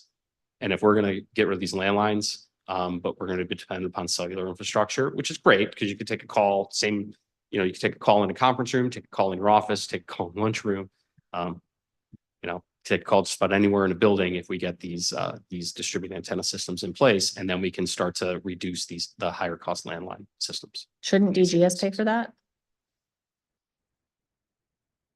So we have a requirement to make sure, I would say, again, we're the subject matter experts in how these systems work, how they need to be set up. We have the relationships with the vendors already in place. We have the relationships with the carriers that are also impacted. We feel that we're best suited to lead that aspect of these projects when it comes to our facilities modernization. All right, what about CIE 25?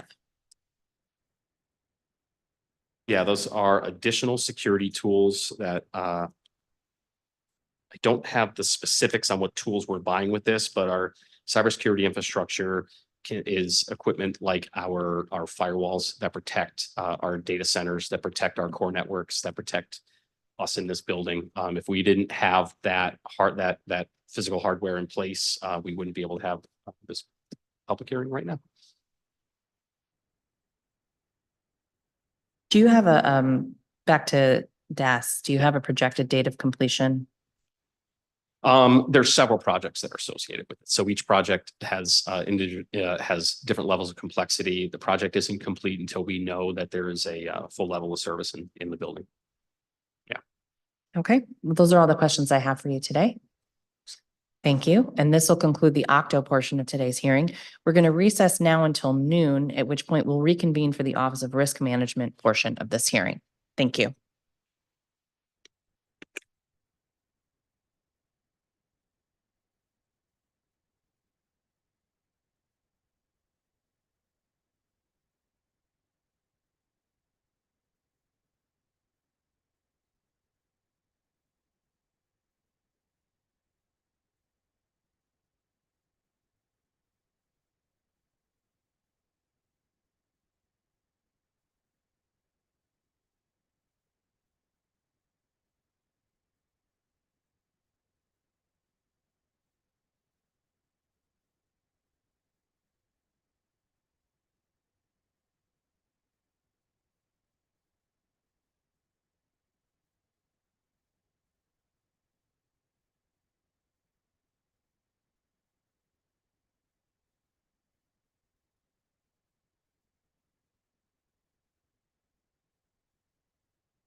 Good afternoon. I'm Ward 1 Councilmember Brianne Nadeau, the Chair of the Committee on Public Works and Operations. Today is Thursday, May 2nd, 2024, and I'm reconvening this meeting of the committee to conduct a budget oversight hearing for the Office of Risk Management. The time is 12:05 p.m. The mission of the Office of Risk Management is to reduce risk to the DC government through risk identification, insurance analysis, and support to district agencies. ORM is responsible for the facilitation of the Workers' Compensation Program, Risk Prevention and Safety Program, Risk Insurance, and Tort Liability. For FY25, ORM's proposed budget is $4,844,571, with a net increase of $625,663. I'm looking forward to discussing this today.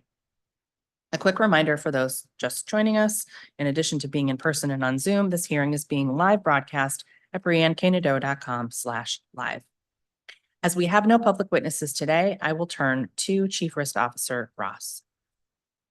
Before providing testimony, I'll ask that you raise your right hand. Do you swear or affirm under penalty of perjury the testimony you are about to give to the Committee on Public Works and Operations is the truth, the whole truth, and nothing but the truth? I do. Wonderful. You may begin your testimony.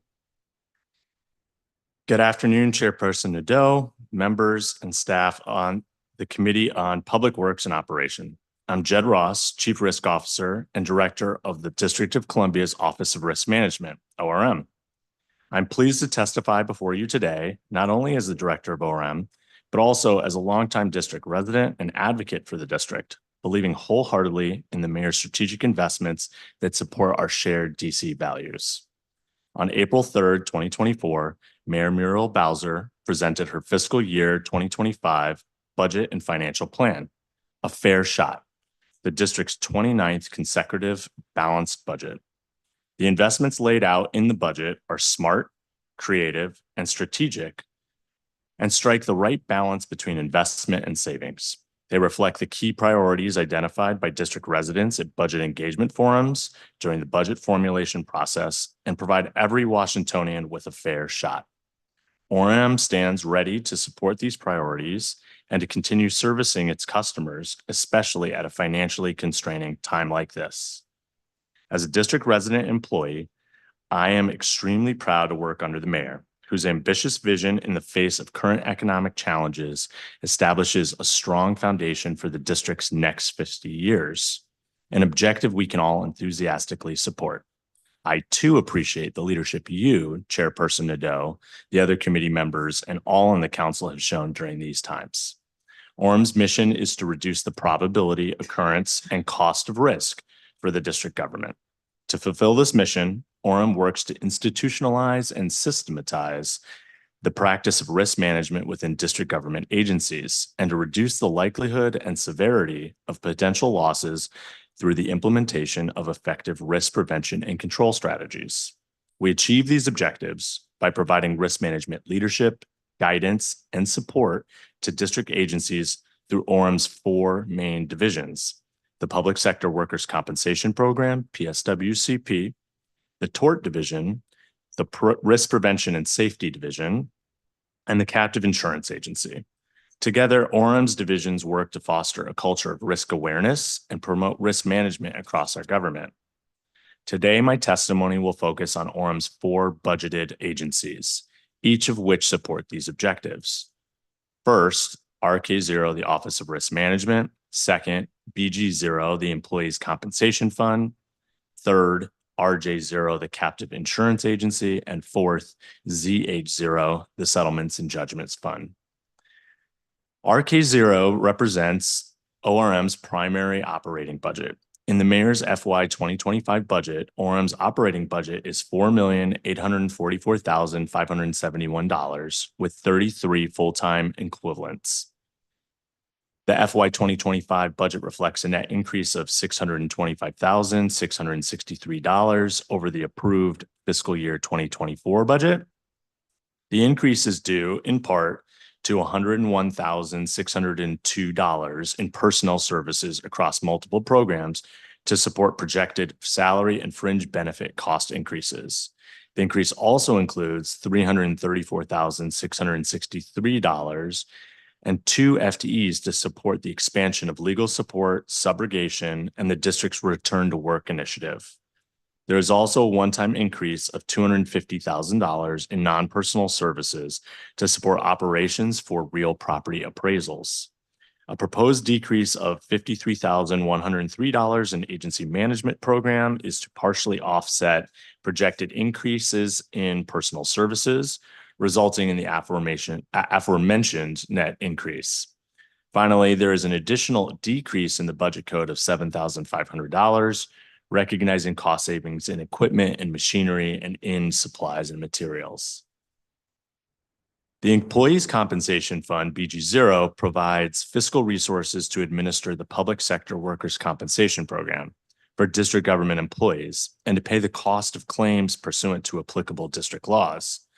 The Employees Compensation Fund proposed budget for fiscal year 2025 is $18,905,738 with 51 FTEs, representing a fiscal year 2025 budget net decrease of $1,498,114 under the approved fiscal year 2024 budget.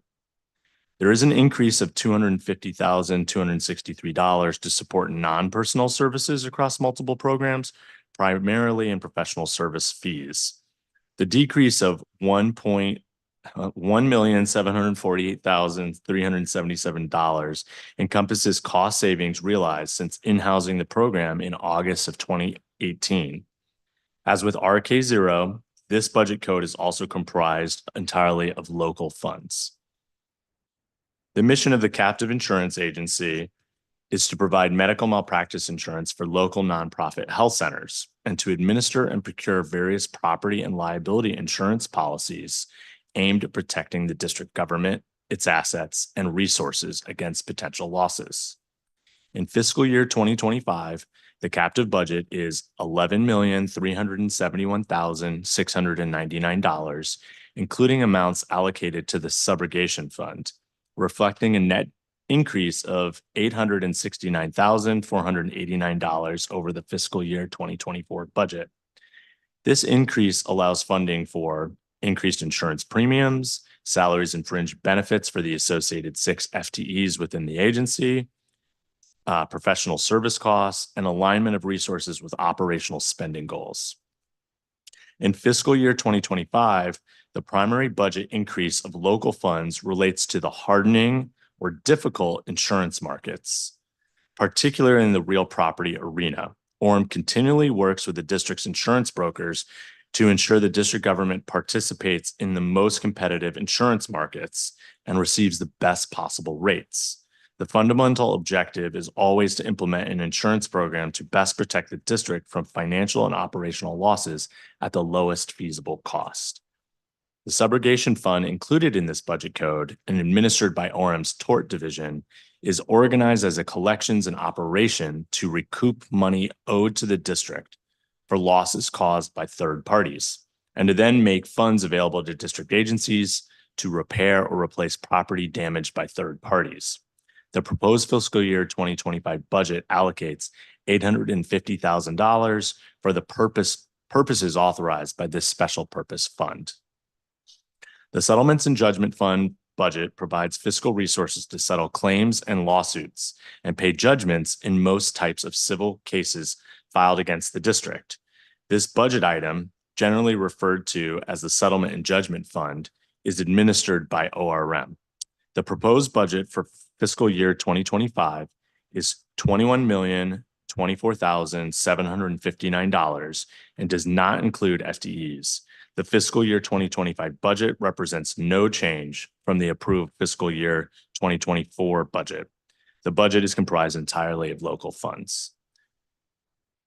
Through these 4 budget lines, ORM will continue to provide operational support and service to our constituents, district government employees, and partners. The agency is committed to providing support and risk counsel through partnerships, education, and compliance. ORM will continue to operate with its core values of problem solving, accountability, ethics, competency, collaboration, innovation, and most important of all, compassion.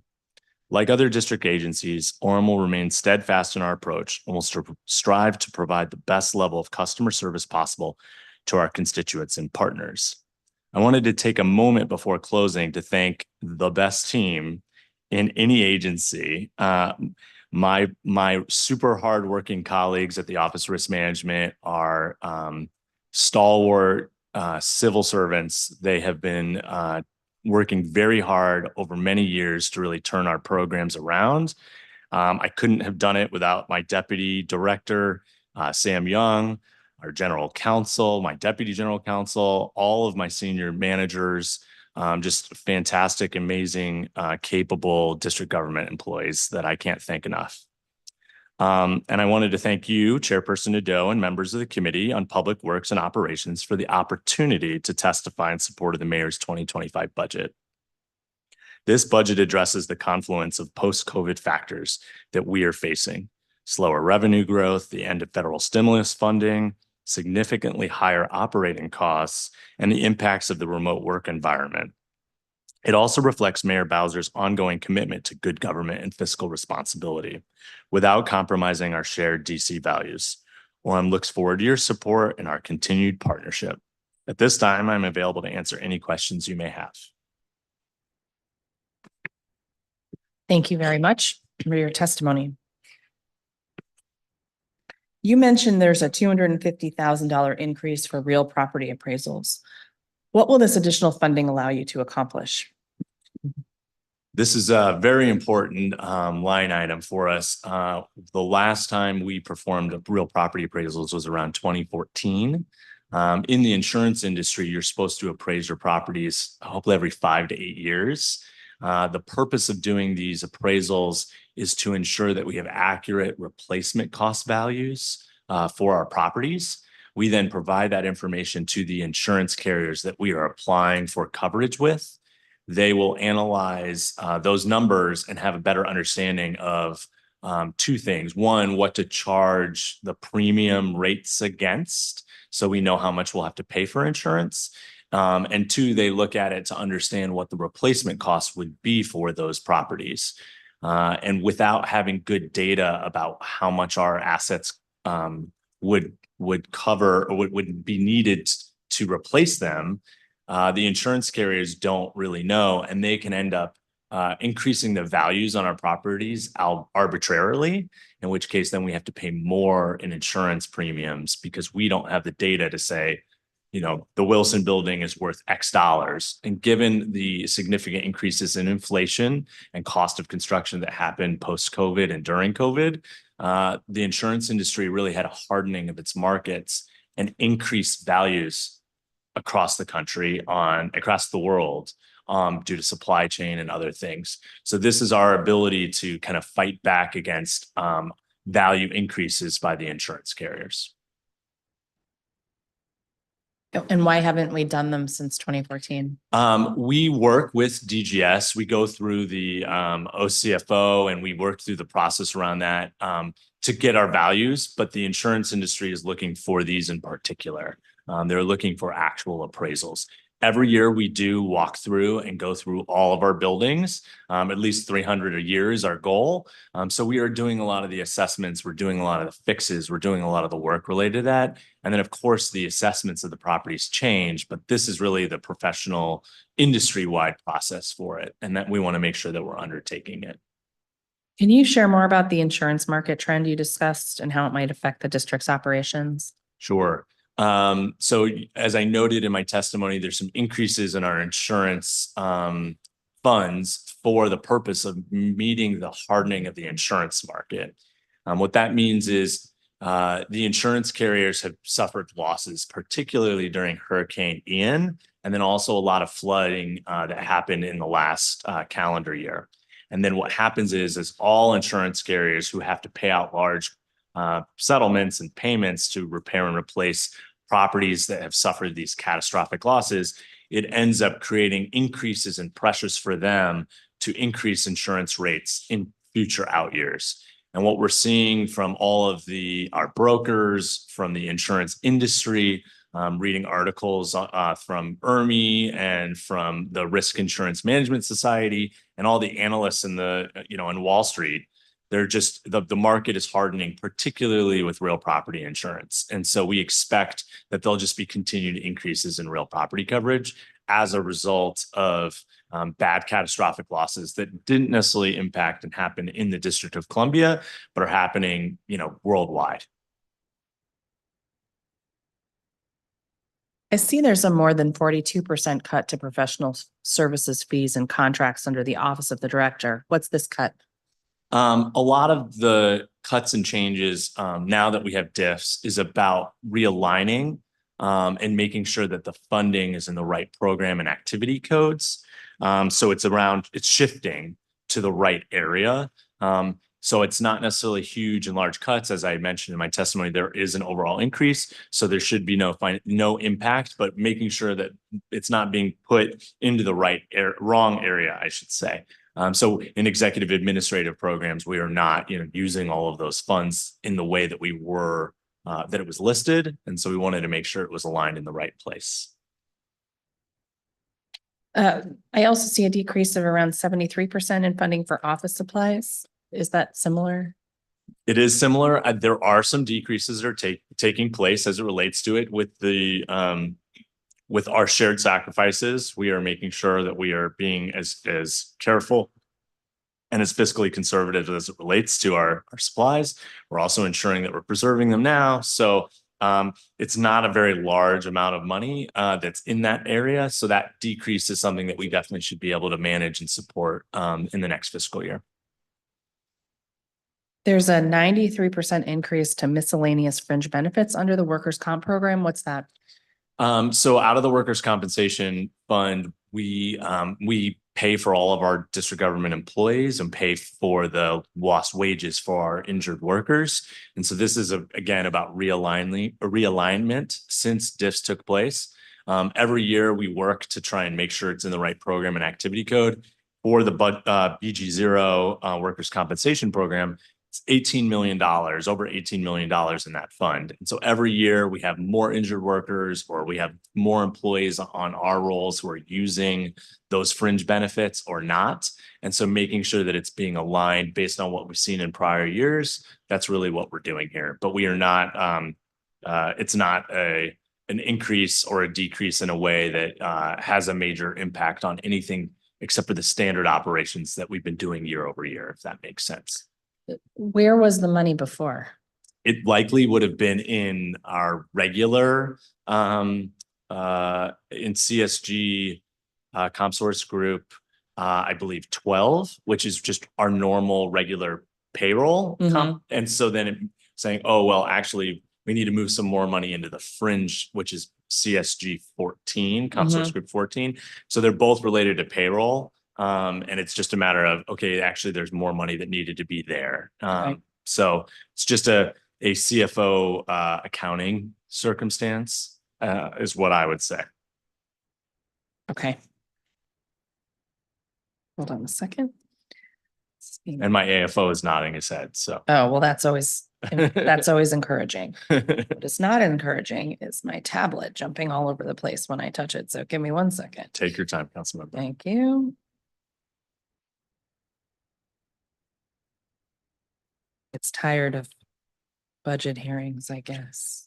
There have been quite a bit. I'm gonna give it a second. It should come back.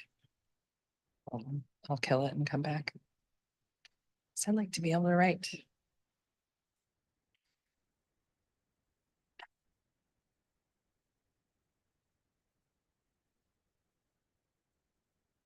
And OCTO was just here. Can we blame them for any of this? I'm sure Director Miller would be happy to come back and help Come you. back, please. Fix my tablet, sir. Okay. Great. So given our tough budget year, I was surprised to see 2 new FTEs for the expansion of legal analysis, subrogation, and the district's return to work initiative, particularly since we had not heard about the need for any additional staff during performance oversight. Can you explain the need for these additional staff? Yes. I'm very thankful to the support from the administration for these. These are actually cost-saving mechanisms. So the 2 positions working to get more injured workers back to work.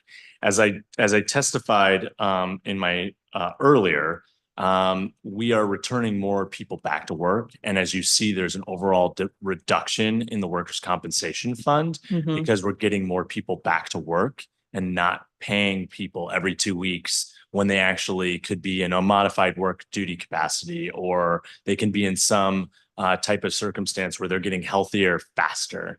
And so one of these FTEs is dedicated to energies and efforts around that. And so we will likely have much more savings than what we're expending on these FTEs. And every year, for the past few years, we have been decreasing the budget for the workers' compensation fund due to the excellent performance and the great customer service that we're providing to injured workers. So that is it's a cost saving mechanism, actually. So by providing more support and resources, getting people back into work, there are going to be less cost on the workers' compensation fund, and that person can be working and filling the role at the agency. The other roles, doing work and analysis as it relates to legal support and subrogation, is the collection of monies when third parties owe us money when they've caused harm. So we have collected around $1 million for many years. I think over the last 8 years, we've collected over $8 million. When I started with the agency, we only collected around $30,000 in a calendar year, or in a fiscal year, I should say. So by ramping up those efforts and collecting monies, we are then bringing more money back to the general fund. And so, again, these are cost-saving metrics. We also are often asked to analyze risks and analyze things from a legal perspective. And when we can identify things that are costing the district more money and analyzing lawsuits that are taking place and figuring out ways to fix them, we're saving money. So that is what these FTEs are about and what the work they should be doing.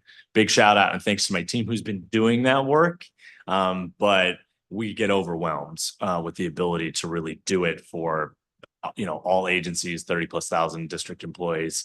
We can't investigate everything. We can't look at 400 lawsuits that are happening and be able to say, let's save $100,000 here.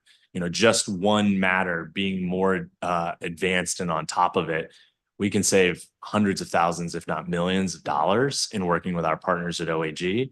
And so these FTEs will help to be doing that proactive work that we haven't really been able to get done. It looks like one of your return to work specialist positions is currently vacant. How many staff does the program currently have and how many does it need? So we currently have 3 dedicated staff members to it, a manager and 2 other employees. We had an employee who resigned, and so we have actually filled that position. Internal candidate who moved over to that role. And then we are working to hopefully bring on one more position through the employee compensation fund in our proposed budget. So that will hopefully be a complement of 4 people for that team. And how will you work to fill those positions? I will say, Councilmember, with my amazing new HR advisor, we have done out of around our 80-90 employees, we're down to 1 or 2 vacancies. And that's been pretty much a steady state. The vacancies that have occurred have happened as a result of resignations, people moving on to opportunities, people moving overseas even. And so ultimately we're backfilling with very short time to fill. We're doing an excellent job. So I don't have any concerns or questions about our ability to backfill any of those roles. We fill them right away. And I would argue we probably have one of the best vacancy rates in all of district government at this point. I see that 2 workers' comp claims examiners positions are vacant. What's the status on getting these positions filled and how's that impacting the program? Sure. As I just discussed, yes, on May, one candidate is scheduled to start on May 6th. And the other one, I believe, has become vacant in the last 2 weeks. So we just wanted to give you the most up-to-date information. But recruitment efforts are already underway, and I have strong faith that we'll be able to fill them in short order. Okay. ORM has several proposed subtitles in the Budget Support Act. Let's start with the Public Sector Workers' Compensation Across the Board Increase Clarification Amendment Act subtitle. Can you explain what this does and why it's needed? Yes. So the subtitles needed to provide clarity and uniformity in the administration of employees' compensation fund to ensure correct and consistent application of adjustment to wage loss indemnity payments, whether they're current or former employees. So, for instance, we provide workers' compensation benefits to DC Housing Authority employees and UDC, but they're not being utilized within DCHR's pay schedules. And they can't, follow all of the normal processes. So there's a lot of confusion about how to do across the board wage increases. So what happened when I first came on into the role, I actually had a hearing, I think in the first week on this topic about ensuring that our injured workers were getting pay increases. And so the way that in those conversations and in the discussion was that whenever we non-union employees, whenever all district government employees, yourself, myself, all of my regular employees, when they get increases, in October or a retroactive COLA, we apply that same number. So all of our injured workers are in pay group 3 through PeopleSoft. And so what happens is they will get a 1.5% increase, just like everyone else. And we want that to happen at the exact same time that I and any other ORM employee would get that pay increase. And so that's what we've been doing. And there's a little bit of confusion within the legislation about when and how they should get those increases, whether they're following, their agency process or while they're with us, they follow another process. And so this helps to specify and clarify that they get an across the wage increase, just like all other district government employees do in the budget that the council approves. So we wanted that to be very clear. And then that way we follow the same practice we've been following. You've explained to my staff that this was needed because of confusion created by a 2015 amendment to the CMPA. Can you talk about what the purpose of the amendment was and why it created confusion? Yes. So originally and historically, the District of Columbia is the only jurisdiction in the entire country that provides pay increases to injured workers. Workers' compensation programs are actually an insurance program, no different than short-term or long-term disability. And kind of the deal that we enter into for workers' compensation purposes is that if you get hurt while doing district government work, we're not gonna litigate about whether you were responsible for it or whether we were responsible for it. We're not going to get into complex calculations of tort damages, even though it is based on that. We're just going to pay you at 66 2/3 of your salary up to a certain cap. And so there's a waiting period, no different than any other insurance process of 3 days. So it's just it's insurance. And so in the insurance world, you don't pay people annual increases. And so district government injured workers, came to the council and the council said, we want to give increases, even though that's not the industry norm. That's not what any other jurisdiction does. It's a compassionate process. So that's what occurred. And then as a result, we followed the process to make sure that every time there's an across the board COLA increase, other pay increase to our pay rates, we then give that to all of our injured workers. We actually advocate every year. My deputy director and the program administrator for workers' comp are very avid and active, along with myself, in reaching out to the budget office to say, okay, we know council is giving an increase to all district employees. We cannot forget, and we will not forget, district government workers are getting it too. And we need to make sure that the money's there and that process takes place at the Office of Payroll and Retirement Services. So you noted that providing wage increases at the same time as other district employees is current practice. How long has this been the practice?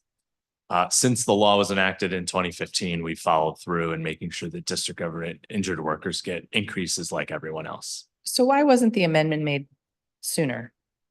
So as I understand it, the interpretation of the amendment. So initially the amendment that was first made in 2015, I interpreted it and it was done exactly as we are talking about. Mm-hmm. Subsequently, a different council member over this committee made a BSA amendment that kind of created a little bit of uncertainty about where and when and how they get their increases, if it was based on their prior agency union pay or not.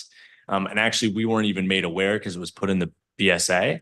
And then when we became aware of it, we realized that it created additional confusion. And so I think there's interpretation about how it should be applied. And as a result, we just wanted to make sure that there was clarity. The other thing I will note for you, Councilmember, is administratively, as I kind of discussed, we have injured workers who are pre-2000. We have injured workers who have been in the program since the 60s and 70s, and trying to understand or ascertain what they were making at their agencies at those times to be able to apply those types of pay increases under those union agreements. It's an impossibility. And the reality for us administratively to try and figure out, once they're in our pay group and once they're within ORM's injured worker roles, try and ascertain where they were and what they were getting and what increase they should get at different times of the year for one individual or two individuals, and then working with the Office of Payroll and Retirement Services to try and manage that. It's really an impracticality. And so the way we implemented it based on the 2015 legislation is kind of what we want to ensure the language is clear about. We aren't saying that it isn't clear that we're still doing it right. We just don't, we just have had an inquiry one time or two times about how that BSA subtitle should be applied. And it's just not practical. So we wanted to make sure that it was very clear. And I'm happy to work with the committee or have more conversations about it. But I think that we are meeting the council's intent and we are ensuring that our injured workers are getting increases. I can tell you, compounding the increases for individuals over the years, if you follow the normal industry standard for every other jurisdiction about workers' compensation, some people who are making, say, $12,000 a year, compounded over 20 years, are making, 300%, right? And so they're getting paid fair to be matching with inflation. So I'm not stating that that anything's wrong. To say A, it's different, and B, it's something that we're following to make sure that we're meeting the proper process and intent of the law. Thank you. And for the Medical Captive Claims Reserve Amendment Act subtitle, can you explain what it does and why it's needed? Yes. In 2020, the BSA added a new section 12A to the captives authorizing legislation that established a special fund. And for the captive to obligate the payment of claims made in medical malpractice. So what we realized was, if there were claims being made upon the small medical clinics that we are providing a malpractice insurance policy for, we wanted a conforming change to actually make sure that we can make the payments, that the language is appropriate for the appropriation and the budget associated with that fund. So when a claim gets made, say one of those clinics, commits malpractice, somebody filed a claim, we can make sure that the payments are going to, whether it's the legal fees to defend them or the payouts, that the money is in the right place and being used in the right way. Thank you for sending over data on the FY23 How Am I Driving complaints after our performance oversight hearing this year. I'm concerned by what I saw, namely that around 60% of the claims appear to still be open as of March of this year. Does that sound correct? Generally, those are the numbers we had sent. I can tell you we've made a lot of progress since then, Councilmember. Do you know where they are now? I do. So we currently, I believe, have closed out 70% of them, and we're actively working on the 30%. I will tell you that I reached out for my testimony last hearing. I reached out to all of the agencies, and I got responses from almost all the directors that I reached out to, and even the one agency director that I didn't reach out to is because we are working on an active program with them. We also have undertaken the steps to get those agencies direct access to the information, so they themselves can be going in, assigning their fleet coordinators and their risk managers to going in and addressing those circumstances and closing those matters out with our continued oversight. So we've made significant progress actually since the last hearing. We are, I think, what is it? There were 588 open 311 complaints. As of today, 561 of those have either been closed or actively being investigated. So 97% are getting resolved, and we've already resolved 70% overall. We're making lots of progress. The team is doing great work. I took it very seriously. I think our ANSI commissioner who came and spoke, we respect it. It's something that's important. It's always been important to ORM. And as I testified, we were always reaching out. We were always following up. It wasn't that ORM was not doing so, but we're redoubling our efforts to make sure we're getting agency responses, and we are getting. Does it help to say that Council Oversight is asking about this? I will tell you, Councilmember, it helps. Good. We've gotten lots of responses. I think that the directors, when they became aware directly, they were more involved and engaged regardless. But I will Good. tell you, I also communicated directly about that. And We like to think oversight works, so. I will say I appreciate you and the ANC commissioner. It's always fantastic getting more responses and ensuring that we're mitigating risks. So thank you for that. Very good. Thank you very much for your work on that. Yeah. Sure. So for those agencies that are still closing out their own complaints, what type of oversight will you have? So yeah, our risk prevention and safety team will be looking at every complaint that comes in. So it won't change our practice. It just gives them the ability to go in and do the work. Some of our larger agencies, which have vehicles on the road every day, all day, they have, large numbers of these in the hundreds. And so for us to manually go in and copy that data and send it to them is not very practical. One thing we are working, a big thanks to the Office of the Chief Technology Officer, we're working to try and bring in that data into our system. So my fantastic risk prevention and safety team isn't manually cutting and pasting and setting up reminders and doing all of that work. So we can do a lot more automation around that. But even still, the hope is the agencies can do it, right? So we don't have to cut and paste. But that will not change the fact that that same risk prevention and safety team are able to go look at them and then see the status to see if they've been closed out or not. And depending on the severity of the allegation, if it's a severe allegation, it won't change the fact that we're going to follow up directly on that particular matter, right? Somebody was at risk of getting hurt, or somebody was doing something very unsafe. If somebody's doing something and it's rude, we expect the agency to follow up to correct that behavior. We want every district employee to represent the district government in the most professional and best way possible.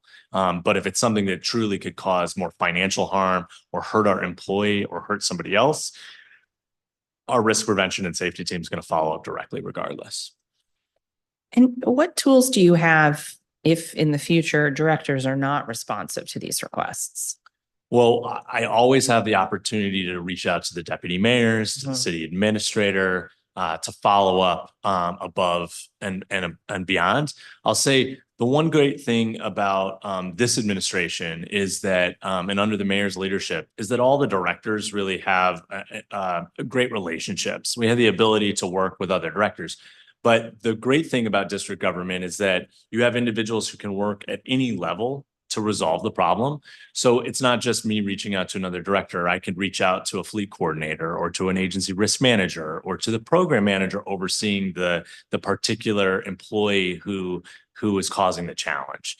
And so, and the same goes all throughout the Office of Risk Management. Our fantastic team at Risk Prevention and Safety, my executive assistant, my deputy director will reach out to whomever, a chief of staff, at any level in the agency in order to get a response. So I think that we definitely have multiple layers. And I think what we learned was we need to continue to remind the agency leadership to follow up. And so just to not follow through on that email. And we've done that thanks to you and your support. And of course, all the deputy mayors and all my agency director partners. Is there dedicated funding in ORM's budget for this? Yes, my risk prevention and safety, awesome dedicated team. They are funded, and it is their job to make sure that people have authorized ability to drive district vehicles. We're also working on safety driving training through the DCHR modules. Believe there's 3 modules for that. So we're going to be asking all district drivers to follow that process. And all of that is funded. So the staff to look at things within our system, to go look at 311, to partner with agency risk managers, all of those things are fully funded. In the information that you had sent over after performance oversight, it seemed as though DPW at that time hadn't responded to a single complaint. Do you know why that was? Given how many vehicles they have on the road, I want to make sure we're on top of that. So we have, that was the one agency that I spoke about that we have a dedicated partnership and regular meetings with. I also reached out and had a call with their general counsel, the deputy director, and their fleet manager. And so we had those conversations and talking about the importance of this topic. And so we are working with them to do so, to make sure that they're addressing it. Okay, great. I want to move on to the public sector workers' comp program. One question back to the FTEs. What are the specific duties of the return to work specialist? The return to work program is something I'm really proud of. It's taken a long time to get to kind of go through the iterations of it.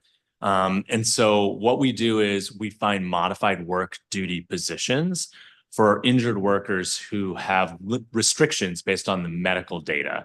So all of this is relied upon by medical professionals who give us the information to say, while that sanitation worker can't lift 40 pounds, they could sit in a desk doing a particular other function.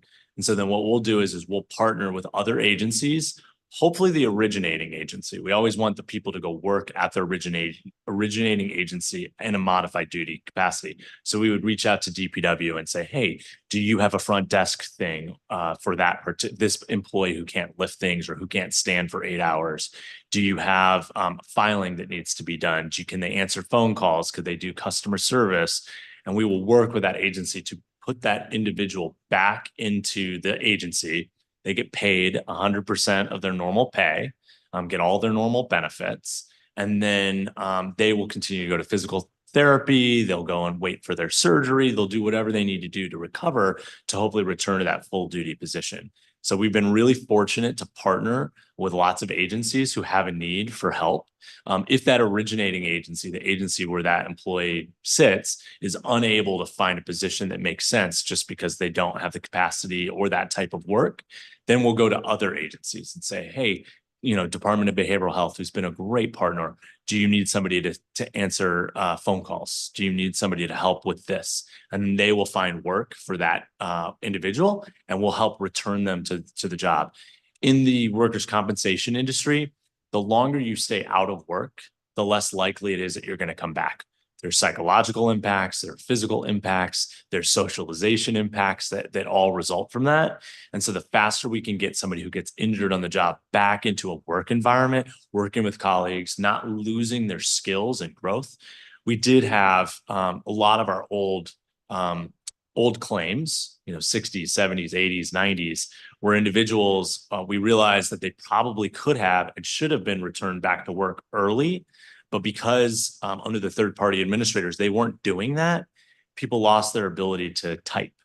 They never got trained up for that. There was no vocational rehab. People lose their confidence in their ability to be successful in a work environment, and then they really don't motivate themselves to do so. And so returning people back to work right away is a huge goal in the workers' compensation industry. There are lots of other programs, but ours is especially profound because we have the leverage and the power and the program built for district government employees, which is very different than the private sector. The private sector does not do this. They simply give people payments and say, you get a pink slip along with that, right? And our structure, which is based on the federal structure, was built to actually return people back to work, which is why there's a 2-year retention from the lessening of the disability. So like when you get to kind of a final place, you have your injury, you go through physical therapy for a year, whatever it might be, and then you're kind of you're at your plateau, or you had your surgery and you get better. We retain that position for up to 2 years. So you can get back into the job, which is not something that happens in the private sector. So we dedicated staff and energy to training and collaboration with agencies to make sure people have places to go. They continue to get skills, and then they can return back to hopefully their original job. The program's been a huge success. I have the data somewhere, but I'll say since early 2021, We've had over 600 people participate. I think it was over 700, and we're around 680, people have returned back to work. We had about 33 people. The next step in this process is if individuals have permanent disabilities that they will never be able to return back to their original work, we then put them into vocational rehab. So we'll get them training. We will help them on resume building, interview skills, trying to find them other positions that will fit with their skills. So you're doing a physical job, but you don't have the ability, you're not technologically savvy. We're going to help train you up. We'll do that for a year. We'll get them in vocational rehab. And I'll say out of the 33 people that have been doing it since 2021 in vocational rehab, 50% of them have returned to other jobs. So I'm proud of the program. I'm proud of my team who does the work. Antonia is just fantastic, amazing customer service. And we just really collaborate. And we also have to then work with the originating agencies. It's a lot of work. You have to find agencies who want to take the injured workers. Then you have to get them there. You have to make sure that their pay charts are done. You have to help to manage their physical therapy or their other medical issues. You have to work on making sure that they're trying to find their job back where they were. You're coordinating between agencies on payroll. It's a very time intensive job, but really important and has yielded significant results. Historically, and I'll just close with this, I know I've talked for a long time, but historically, the program would just kind of continue to pay people every 2 weeks. People weren't getting medical care like they should have been. And that has done a complete 180. And now people are returning back to work. Do you think there's any way to mirror that program for people who have non-work related injuries but want to get back to work in the district government? It's definitely something to have a conversation about. It's something that we all care about. We don't want any district government employee to lose their opportunity. I'll say DCHR has amazing programs through your leadership and the council's leadership. They're fantastic programs like PFL and the district's FMLA program, and other benefits that really kind of leave banks that we have through DCHR that really establish kind of processes to help people. Oftentimes, I don't know that, there are wellness programs and what have you. I don't know that we want to take on the role of kind of guiding people in their private medical. Yeah, no, I'm just curious if you could But think about where that might fit in another part of government. 100%. I definitely think that there are conversations around it, whether it's DOES or DCHR, that's just helping our district residents. I'm thinking in particular about a DPW employee who could no longer perform the heavy duty job, but wanted a light duty or a desk job, but DPW just doesn't have a lot of those, right? So yeah, I think that might be around the vocational rehabilitation services that we talk about. Yeah. And maybe there's the conversation around that. I mean, I will say that it's a policy decision for the mayor, Right.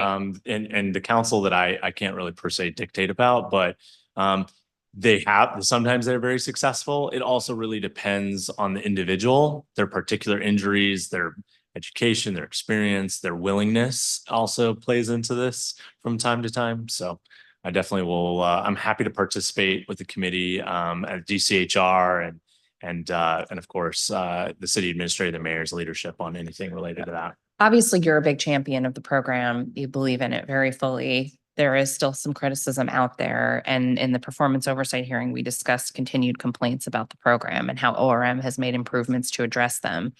Is there funding in this budget for ORM to continue its focus on customer service for the program? There is. So in our budget, we are while we are not increasing financially, we are making a request for 2 FTEs that I testified about yesterday in the workers' compensation area to make sure that we're continuing to have the right people, the right numbers of people. It actually, when we in-house the program, there were 52 FTEs and we're moving up to 51. So we lost a few positions under different council cycles and moving over to the WIC. Some of our positions were taken for that purpose. And so we're trying to get back to where we were so we can continue to provide the services. But we, as I noted, there's an overall net decrease to the fund, but we have the ability to manage it within the fund to have those 2 extra FTEs and continue to provide the services that you are referring to. I will note for you, council member, we had around 700 claims filed in fiscal year 23. And for us to be getting 10 or 20 people reaching out with challenges, it is something that we take very seriously and we want to address. But I will say numerically, we're talking about 1 or 2 or 3% of challenges that are being raised, if you can imagine. And so the truth of the matter is the program and the team are working, providing compassionate care tirelessly to people. If 700 new claims are filed and we're getting 10 people who are saying they had a problem, maybe an employee was out of the office and they didn't get back to somebody timely, or maybe we didn't approve a medical circumstance because the disability guidelines say that we shouldn't, right? And that doesn't mean that people will always agree with the actions and activities. I will just say overall, the program is doing really well. We are a success. I'm very proud of what we've done. I think it is truthfully one of the largest turnarounds of any district government programs that I can recall in my 20 years of district government service. I mean, we really went from a 30% success rate of answering injured workers' filings of complaints in 2018 was 70% of the time we were pushing them off, saying we can't make a decision in 30 days. And now we're doing it 98%. So, I mean, we really have turned the program around. We're responsive to people. There's due process. Individuals can raise issues and somebody's listening and responding.